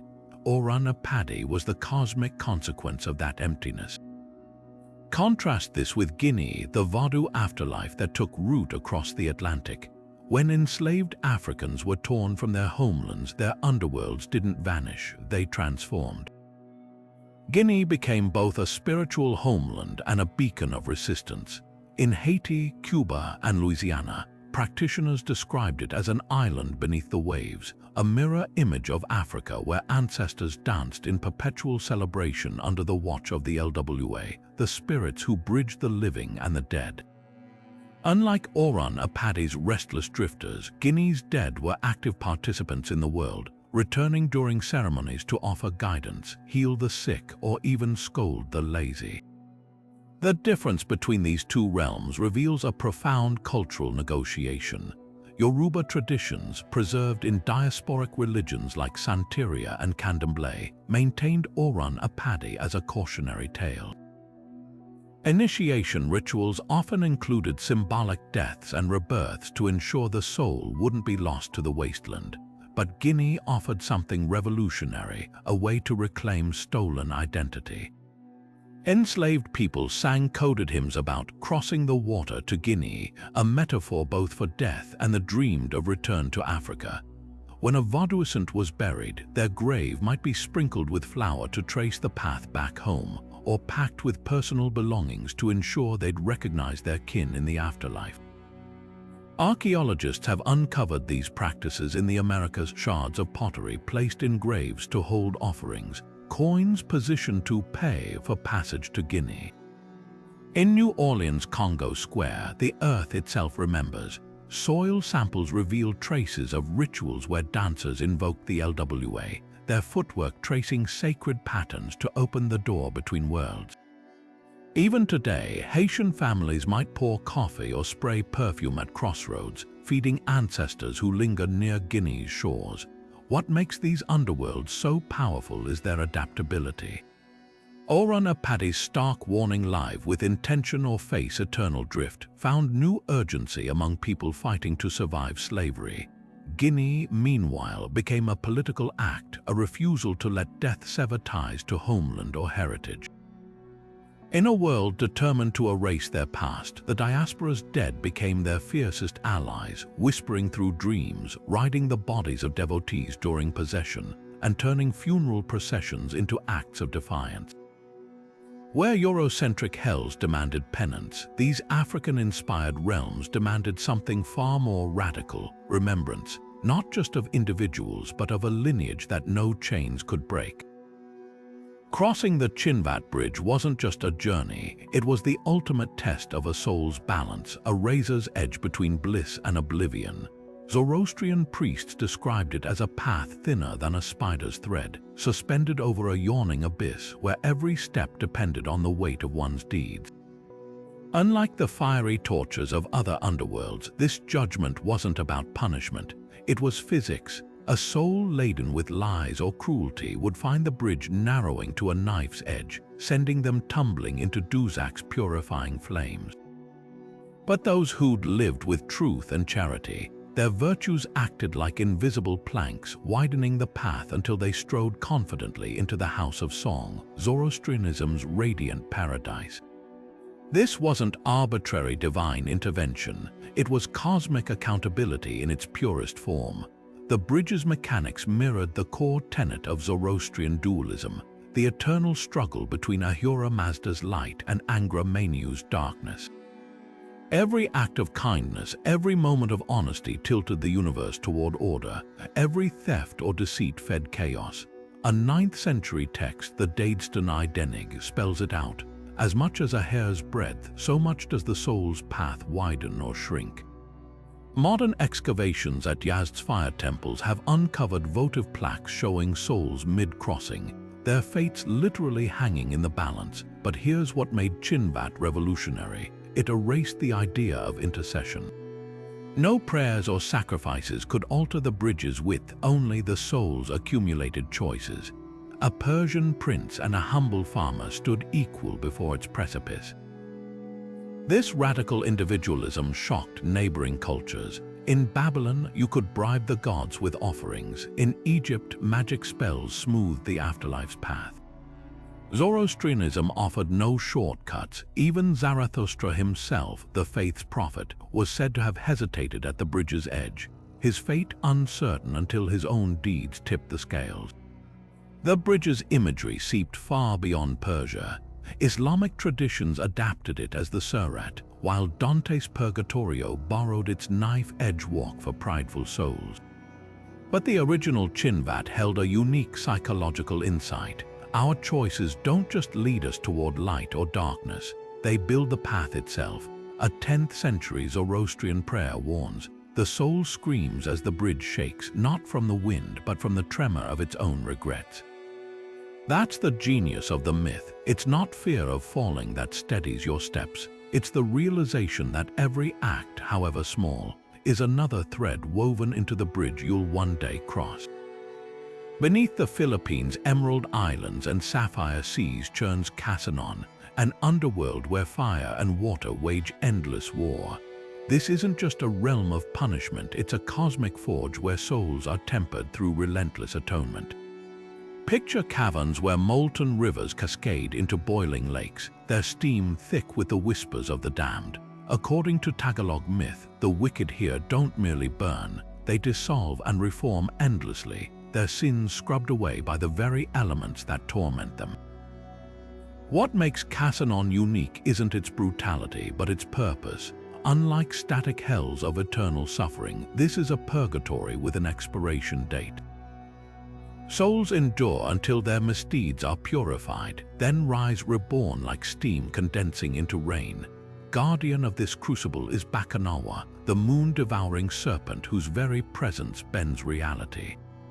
Ancient Visayan carvings depict her as a dragon with jaws capable of swallowing celestial bodies, a nod to eclipses when she was said to drag the moon into the underworld's depths.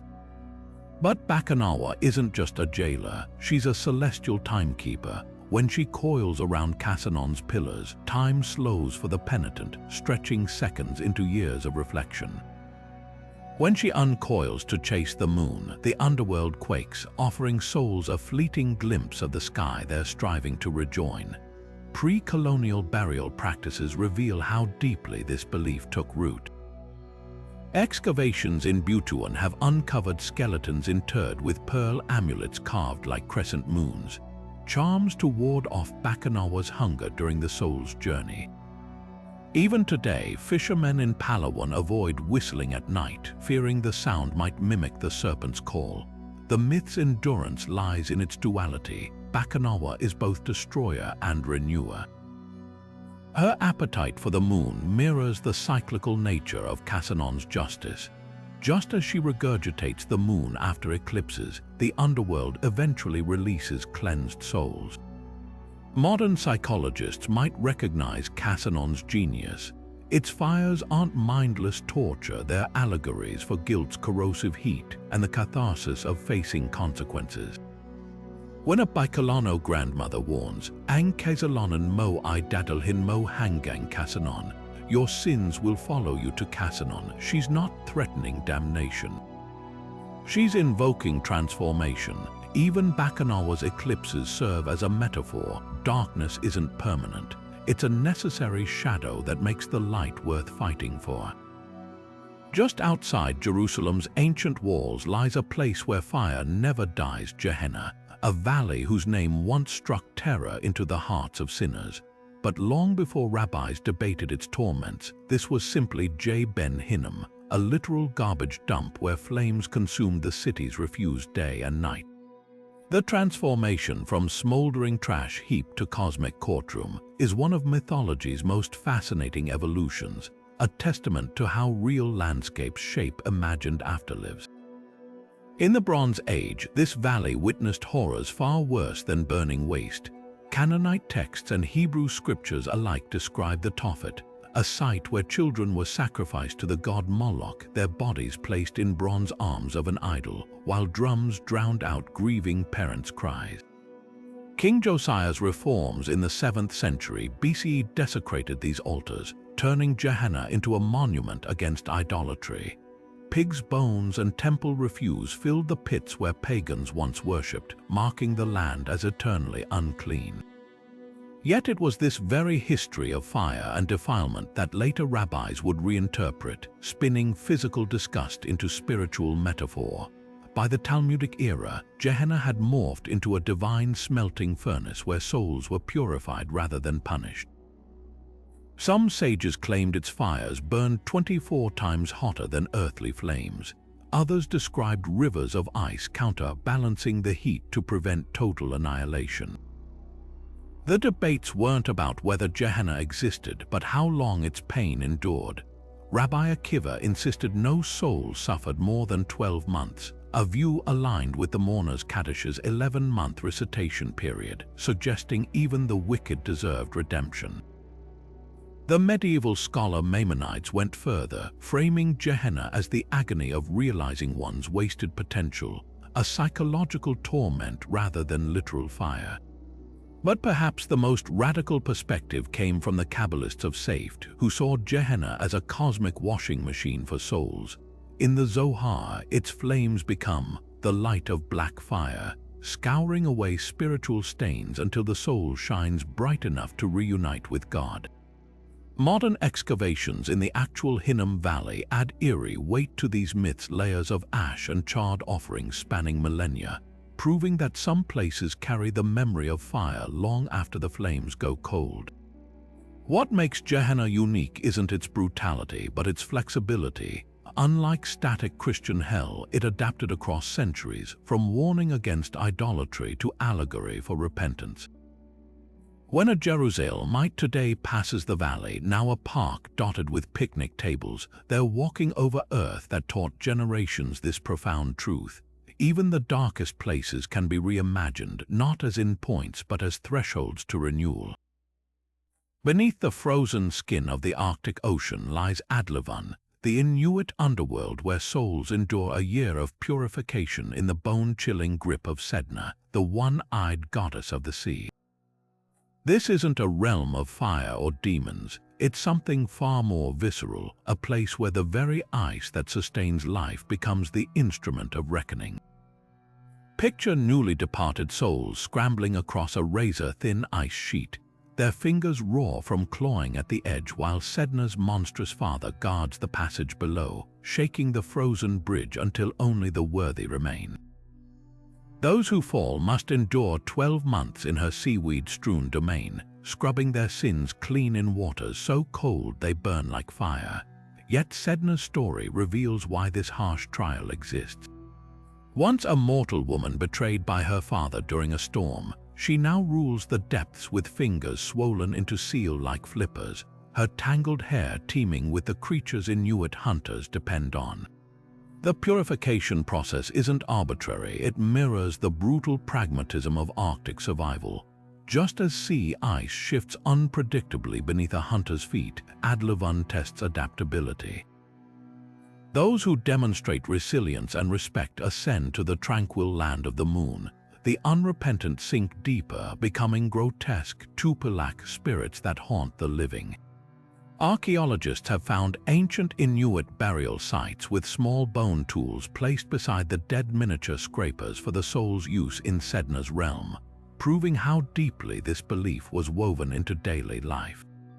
Meanwhile, in the snowy forests of Sapmi, the Sami people envisioned Jabmiemo as an eerily familiar underworld, a mirrored version of Earth where the dead lived in quiet villages beneath the ground. Unlike Adlevan's trials, Jabmiemo required no purification. It was simply a continuation of existence, just quieter. Smoke curled from chimneys in subterranean homes, reindeer grazed on ghostly lichen, and children played silent games under the watchful eye of Jabmi Akka, the old woman of the dead. But this tranquility came with a caveat. The dead could only speak when spoken to, their voices rising like wind through birch trees when summoned by living shamans during sacred Noidi drum ceremonies. The contrast between these underworlds speaks volumes about their cultures. The Inuits' Adlavon reflects the immediate dangers of their environment. Every hunt on thin ice, every storm at sea demanded constant vigilance and moral clarity. Sedna's realm enforces that same razor's edge accountability, but the Sommer's Jabmiemo, it mirrors their intimate relationship with the unseen world, where ancestors remained active participants in daily life. Reindeer herders still report seeing spectral lights near burial sites, said to be Jabmiemo's dwellers tending their herds, while Inuit hunters whisper apologies to slain seals, knowing Sedna watches every cut of the flensing knife. Both myths share an underlying truth. In lands where winter's grip lasts most of the year, the boundary between life and death feels thinner. Modern climate change adds stark new layers to these ancient beliefs.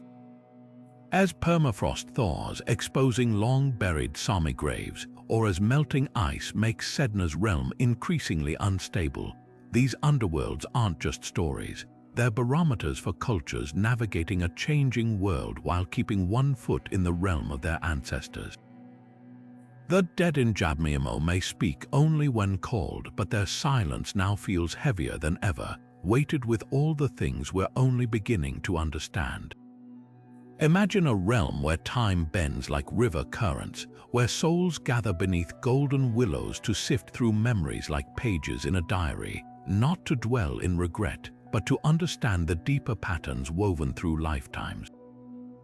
This is the Theosophical Summerland, a glittering afterlife vision dreamed up in the smoky parlors of late 19th century spiritualists and philosophers.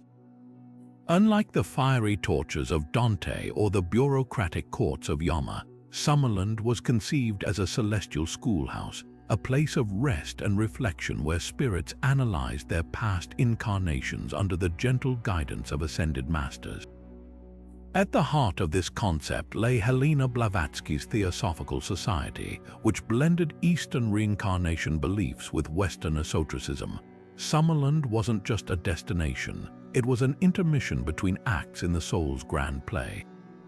Victorian mediums described it in lavish detail, libraries stocked with Akashic records, a cosmic archive of every thought and deed, gardens where flowers pulsed with the colors of unfulfilled karma, and shimmering halls where souls held counsel with their own higher selves. A far cry from the grim underworlds of tradition, this was an afterlife tailor-made for an age obsessed with self-improvement and spiritual evolution. Yet Summerland's legacy extends far beyond seance circles. Modern New Age movements have repurposed its imagery with surprising fidelity. The idea of life reviews, now a staple in near-death experience accounts, echoes Blavatsky's vision of souls watching their past deeds unfold like holograms. Contemporary past life regression therapists might as well be channeling theosophical lecturers when they guide clients to identify karmic lessons carried between incarnations.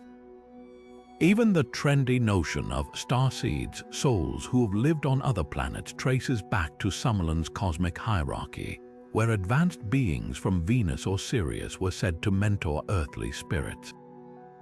What makes Summerland truly fascinating is how it reflects its era's anxieties and aspirations.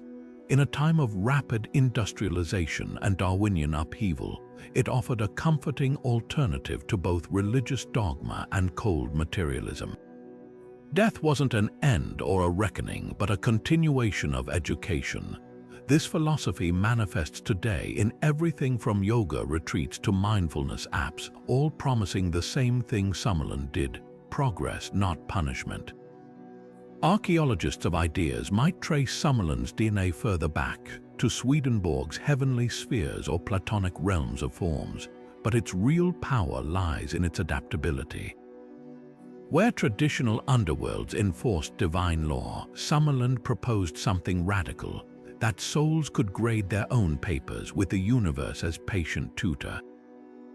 When a modern psychic claims to access between life sessions or a meditation app offers to align past life karma, they're speaking Summerland's language. The golden willows may be digital now, but the vision remains, an afterlife not of judgment but of journaling. Across cultures and centuries, underworld myths reveal a startling pattern like variations on a melody we all somehow remember. Whether it's the Sumerian queen Inanna stripping away her divine regalia at each gate or Orpheus pleading before Hades' throne, these stories share three profound archetypes: trials that test the soul's worth, cycles of departure and return, and the inescapable weight of moral accountability. Take the near-universal motif of crossing a perilous river. The ancient Greeks had the Styx, where Charon demanded coin for passage. The Yoruba spoke of the tumultuous Odo Oya, where only the virtuous could navigate the currents. Even the Bardo Thodol describes souls tiptoeing over razor-thin bridges above abysses. These aren't just poetic set pieces, they're psychological thresholds. Rivers in life are natural barriers. In death, they become metaphors for transition itself. The detail that fascinates, many myths insist the dead can't swim. Without a guide, a coin for Charon, a red dog for Aztec souls, or Vishnu's lotus for Hindus, the journey fails. It's as if these cultures agreed, moving between worlds requires both preparation and humility. Cyclical returns form another eerie parallel. Persephone's annual ascent from Hades sparks spring, just as Izunagi's flight from Yomi brings light back to Japan. But look closer, their returns are never complete. Persephone's pomegranate seeds tether her to the underworld. Izunagi carries death's pollution into the living world. These aren't clean victories. They acknowledge a truth modernity often ignores. Transformation leaves marks. The Maya took this further. Their hero twins didn't just escape Xibalba, they rebuilt it, becoming the sun and moon to illuminate both realms. The message, true power, isn't in fleeing darkness, but in learning its rhythms.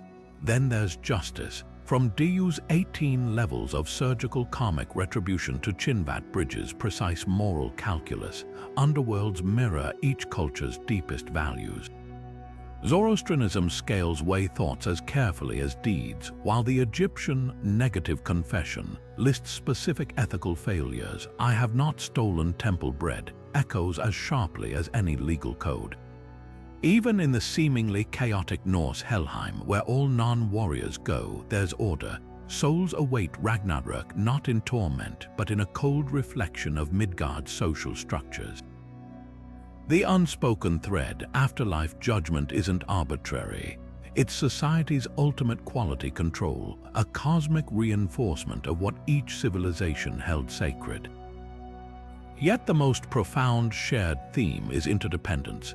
The dead need the living for prayers, offerings, or remembrance, and the living need the dead for wisdom, harvests, or simply the courage to face their own descent someday. When Demeter's grief withers the earth until Persephone returns, or when Sedna withholds sea creatures until sins are confessed, these myths declare a universal contract. The realms are bound together. The underworld isn't below so much as within a shadow self that cultures must dialogue with to stay whole. So why do these patterns persist? Perhaps because they answer primal fears. That death is an unbridgeable river, that love can't outlast the grave, that actions might ultimately mean nothing. Underworld myths refute all three. By showcasing trials, they promise agency. Here's how to prepare. With cycles, they offer hope. Winter breaks for spring. And through consequence, they whisper the most terrifying and comforting truth of all. Nothing is ever truly lost. Beneath the golden sands of Egypt, tucked between linen-wrapped mummies and gilded sarcophagi, archaeologists have uncovered papyri inked with desperate pleas to the underworld. The Book of the Dead wasn't just scripture, it was a survival guide for the afterlife, packed with spells to dodge demons and passwords for celestial gatekeepers. Take the infamous spell 17, which taught souls how to answer 42 divine judges in the Hall of Truth. I have not stolen, I have not cursed the Pharaoh. I have not blocked the flow of the Nile. Each denial mirrored real Egyptian laws, proving myths didn't just reflect morality, they enforced it. At Abydos, excavations revealed tombs with entire walls painted like the Book of the Dead's maps, turning burial chambers into training grounds for the Juwat's trials. But here's what's chilling. Some mummies were buried with fake spells, hastily scrawled copies sold to poorer families. Even in death, the ancient Egyptians knew access to the underworld wasn't equal. Then there's the Maya, who didn't just fear Xibalba, they courted it. In the sacred cenotes of Chichen Itza, divers have recovered over 200 skeletons, many children adorned with jade beads. These weren't random victims. Isotopic analysis shows some were brought from hundreds of miles away, their sacrifices timed to droughts. The Popol Vuh describes Xibalba as a place of decay, yet Maya royalty flung treasure into these sinkholes: gold bells, rubber figurines, even a ceremonial canoe. Why? Because cenotes were portals. When archaeologists found a jade mask depicting the maize god Hunhunapu, the hero twin's father, at the bottom of the sacred cenote, it confirmed a terrifying truth. The Maya weren't just appeasing the lords of death. They were feeding the cosmic cycle, trading lives for rain, just as the gods had traded the twins' blood for dawn. Half a world away, Viking burial ships carried a different kind of offering. At Oseberg, Norway, a 70-foot longship cradled two women, one likely a queen, the other possibly a sacrificial attendant surrounded by slaughtered horses, a wagon, and even peacock feathers from Byzantium.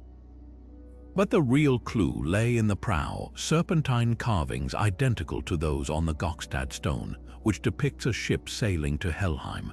Norse sagas describe funeral pyres lighting the way to the afterlife, yet this ship was buried intact. Recent soil analysis revealed an eerie detail. The keel rested on stones arranged in a spiral, a symbolic anchor to keep the vessel from drifting back. For the Vikings, death wasn't just a journey, it was a one-way voyage, and every carved serpent, every sacrificed animal, was a ticket stamped for the underworld. What binds these discoveries is their brutal practicality. The Egyptians didn't just believe in the Juwat, they built bureaucratic replicas in their tombs. The Maya didn't simply fear Xibalba, they fed it like a sacred furnace, and the Vikings, their ships weren't metaphors. They were vessels designed by myth, stocked for eternity. These weren't abstract rituals, they were survival strategies, blueprints for navigating realms no living eye had seen. When a pharaoh's mummy clutched an iron dagger from meteorites, metal from the gods, or a Viking's bones were arranged in the shape of a ship, they were doing more than honoring tradition. They were hacking the afterlife, using myths as instruction manuals for the ultimate journey.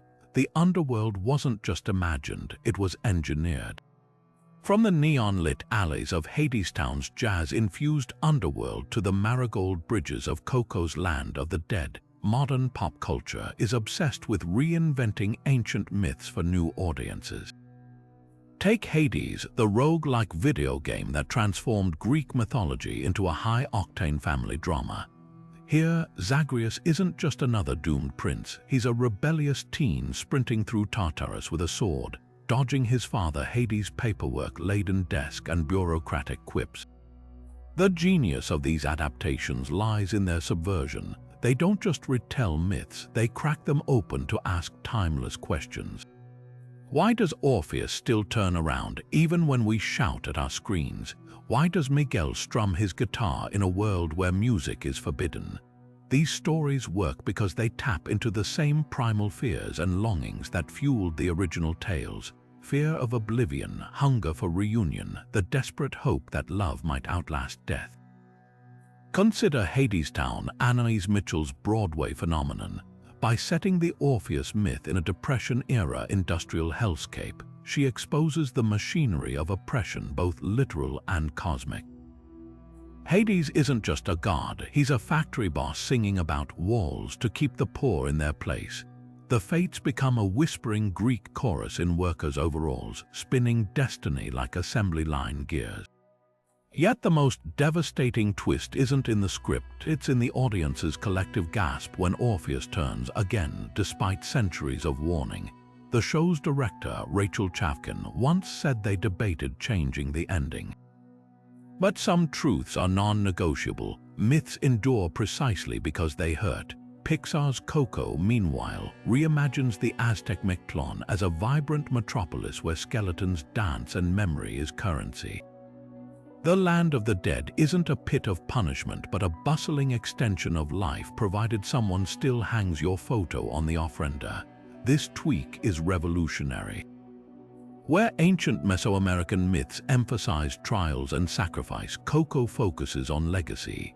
Hector's fading bones aren't just a plot device, they're a metaphor for cultural erasure, a fear every diaspora child recognizes. The film's climactic reveal that Miguel's great-grandmother was forgotten by design mirrors real-world struggles to reclaim indigenous narratives from colonial rewrite.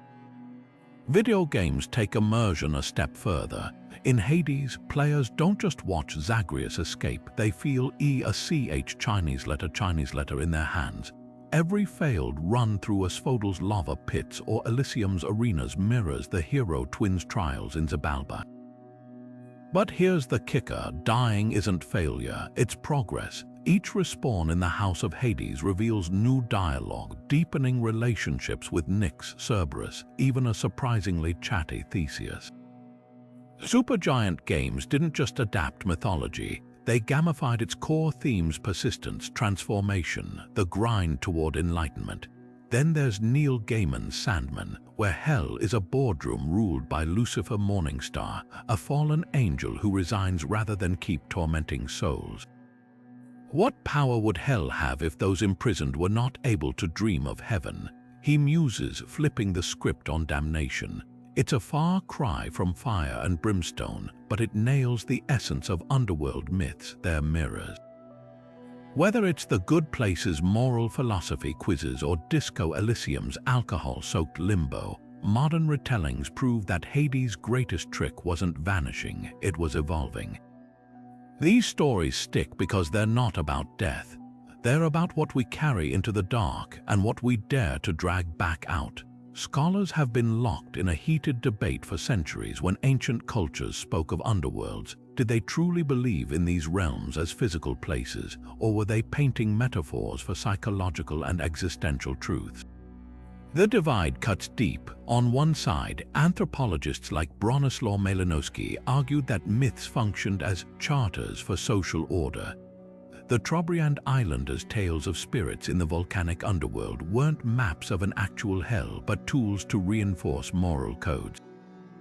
Yet archaeologists point to artifacts like the Egyptian Books of the Dead, buried with precise directions to navigate the Duat. These weren't abstract poetry. They were star charts and topographical guides, suggesting at least some cultures took their underworlds quite literally. The controversy intensifies when we examine how these beliefs were practiced. Take the Aztec flayed god Xipe, whose priests wore the skins of sacrificial victims to symbolize rebirth. Was Mictlán's 9-level descent just a metaphorical journey of the soul? Or did they genuinely expect the dead to face literal obsidian winds and jade mountains? The answer might lie in between. Mesoamerican codices depict underworlds with the same detail as city maps, yet their rituals, like planting maize over graves so souls could climb to the surface, blurred the line between physical and spiritual. This duality challenges modern distinctions. For many ancient peoples, metaphor and reality weren't opposites but intertwined layers of meaning. Now pivot to a more modern firestorm: cultural appropriation in underworld retellings. When non-native creators repurpose the Cherokee Darkening Land or the Maori Rarohenga as exotic backdrops for fantasy stories, they often strip away context, reducing sacred cosmologies to set dressing. The backlash against Disney's Mona for simplifying Polynesian afterlife beliefs, or video games like Smite turning the Yoruba Orisha Oya into a combatant, highlights the tension between creative license and respect.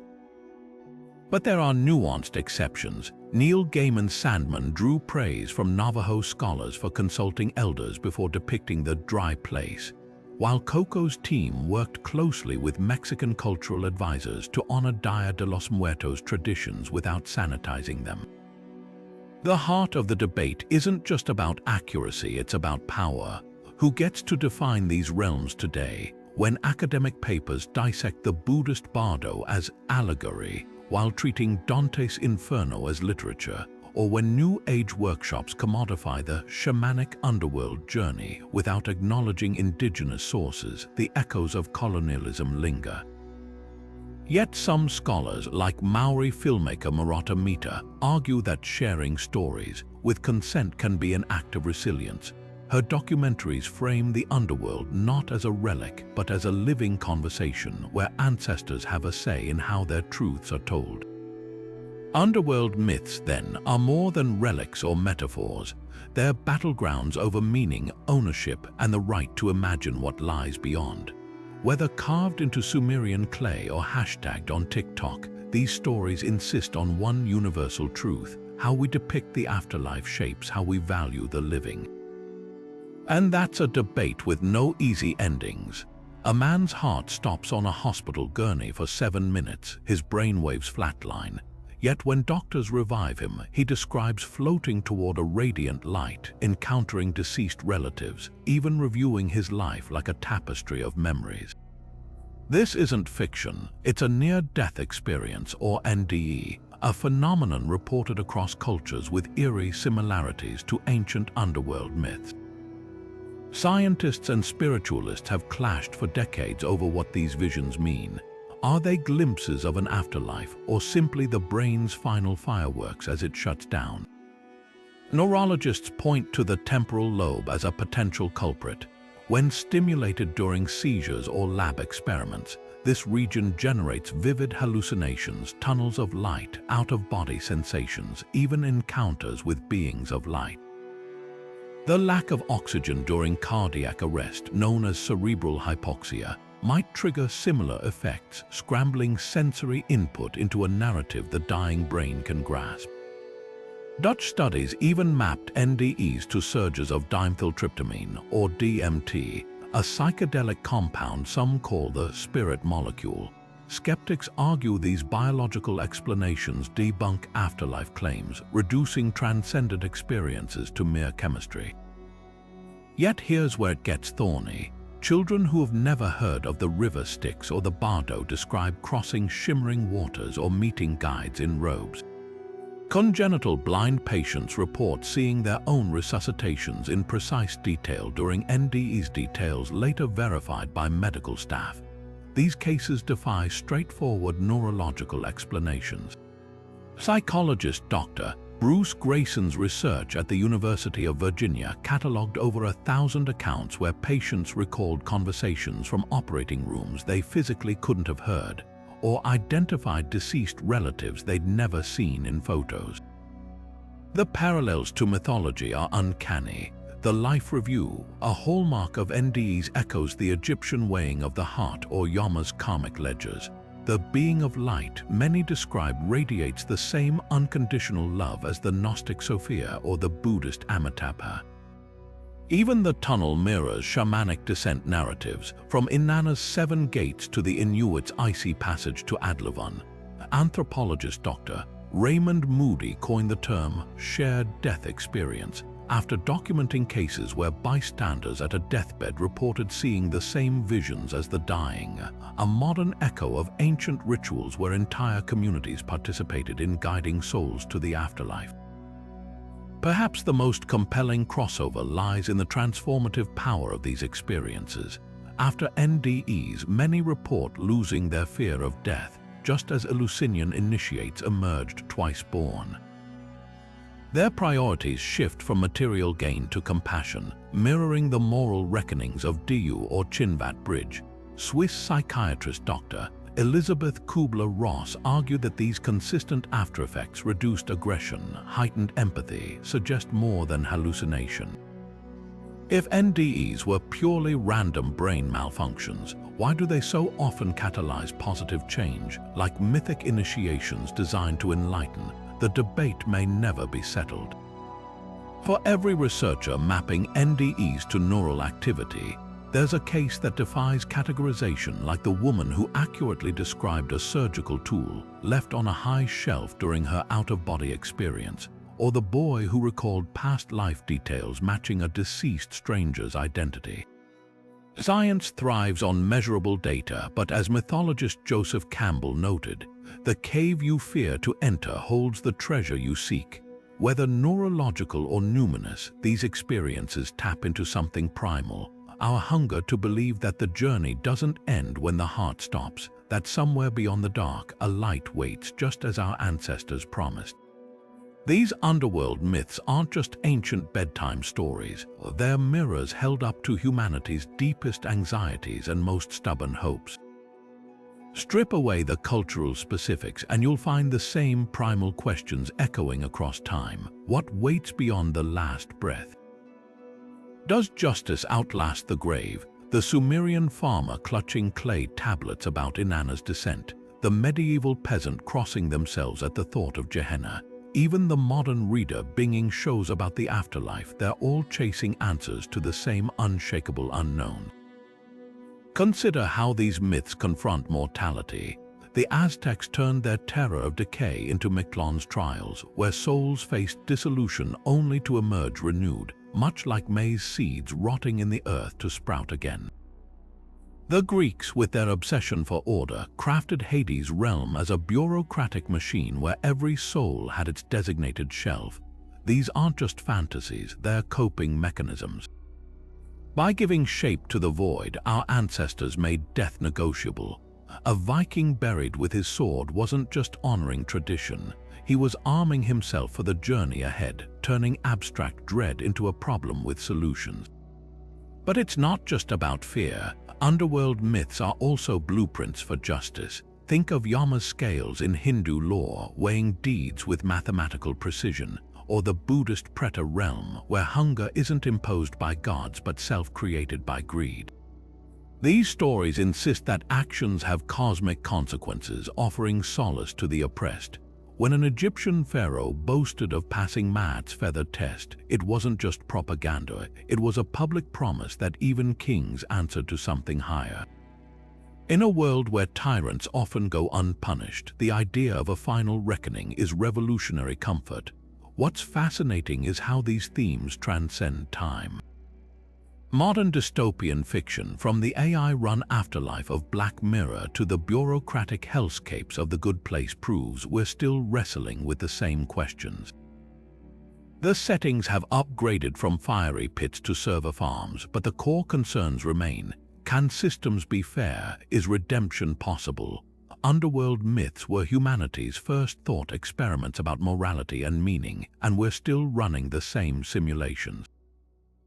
Now here's where it gets personal. These stories don't just belong to textbooks, they live in our family rituals, our quietest what-ifs. Maybe your grandmother left a plate out for departed loved ones on Dia de los Muertos, or your uncle swore he felt a presence at a graveside. These small acts are modern descendants of ancient practices, threads connecting us to the same existential tapestry. So I'd love to hear from you. What traditions or tales about the afterlife shaped your world view? Drop them in the comments, because whether it's a Cherokee elder speaking of the darkening land or a kid doodling their version of heaven, these stories remind us that grappling with the great unknown isn't just human. It's how we keep each other company in the dark. From the icy silence of Helheim to the bureaucratic courts of Diu, the underworlds we've explored aren't just variations on a theme, they're revelations. Each one peels back the layers of the culture that imagined it, exposing what they treasured, what they feared, and what they refused to surrender, even to death.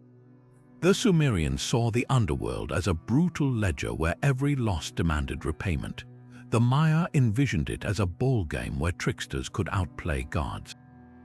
And the Polynesians, they painted it as a tide, carrying souls back to the source like waves returning to the ocean. These aren't random fantasies. They're urgent conversations about justice, memory, and the price of being human. But here's the twist. These myths didn't just reflect their worlds, they shaped them. When the Aztecs sacrificed children to ensure the sun's rebirth, or when Tibetan monks whispered the Bardo Thodol into a dying person's ear, they weren't just performing rituals. They were asserting control over the uncontrollable, turning the chaos of death into a story with rules, stakes, and sometimes a way out. Even today, the echoes linger. Modern cemeteries with their tended graves and flickering candles, they're distant cousins to the Egyptian Book of the Dead, still whispering the same plea, "Do not let me be forgotten." So let's circle back to the question that started this journey. Why do these stories feel so familiar? Maybe it's because they're not really about death at all. They're about the things that matter most to the living community: legacy, the hope that our choices weigh something in the end. The Viking who died with his sword wasn't just preparing for battle in Helheim. He was declaring that courage outlasts the body. The Hindu widow offering rice balls to Yomi wasn't just feeding the dead. She was honoring a bond even the underworld couldn't break. That leaves us with one last thought. If myths are mirrors, what does our vision of the afterlife say about us? In a world of digital footprints and cryogenic freezing, do we still crave judgment like the Egyptians? Do we long for renewal like the Aztecs? Or have we built a new kind of underworld, one where oblivion isn't feared, but algorithms decide who gets remembered? The ancients left us their answers carved in stone and written in stars. Now it's our turn to ask, when future generations dig up our graves, what myths will they find?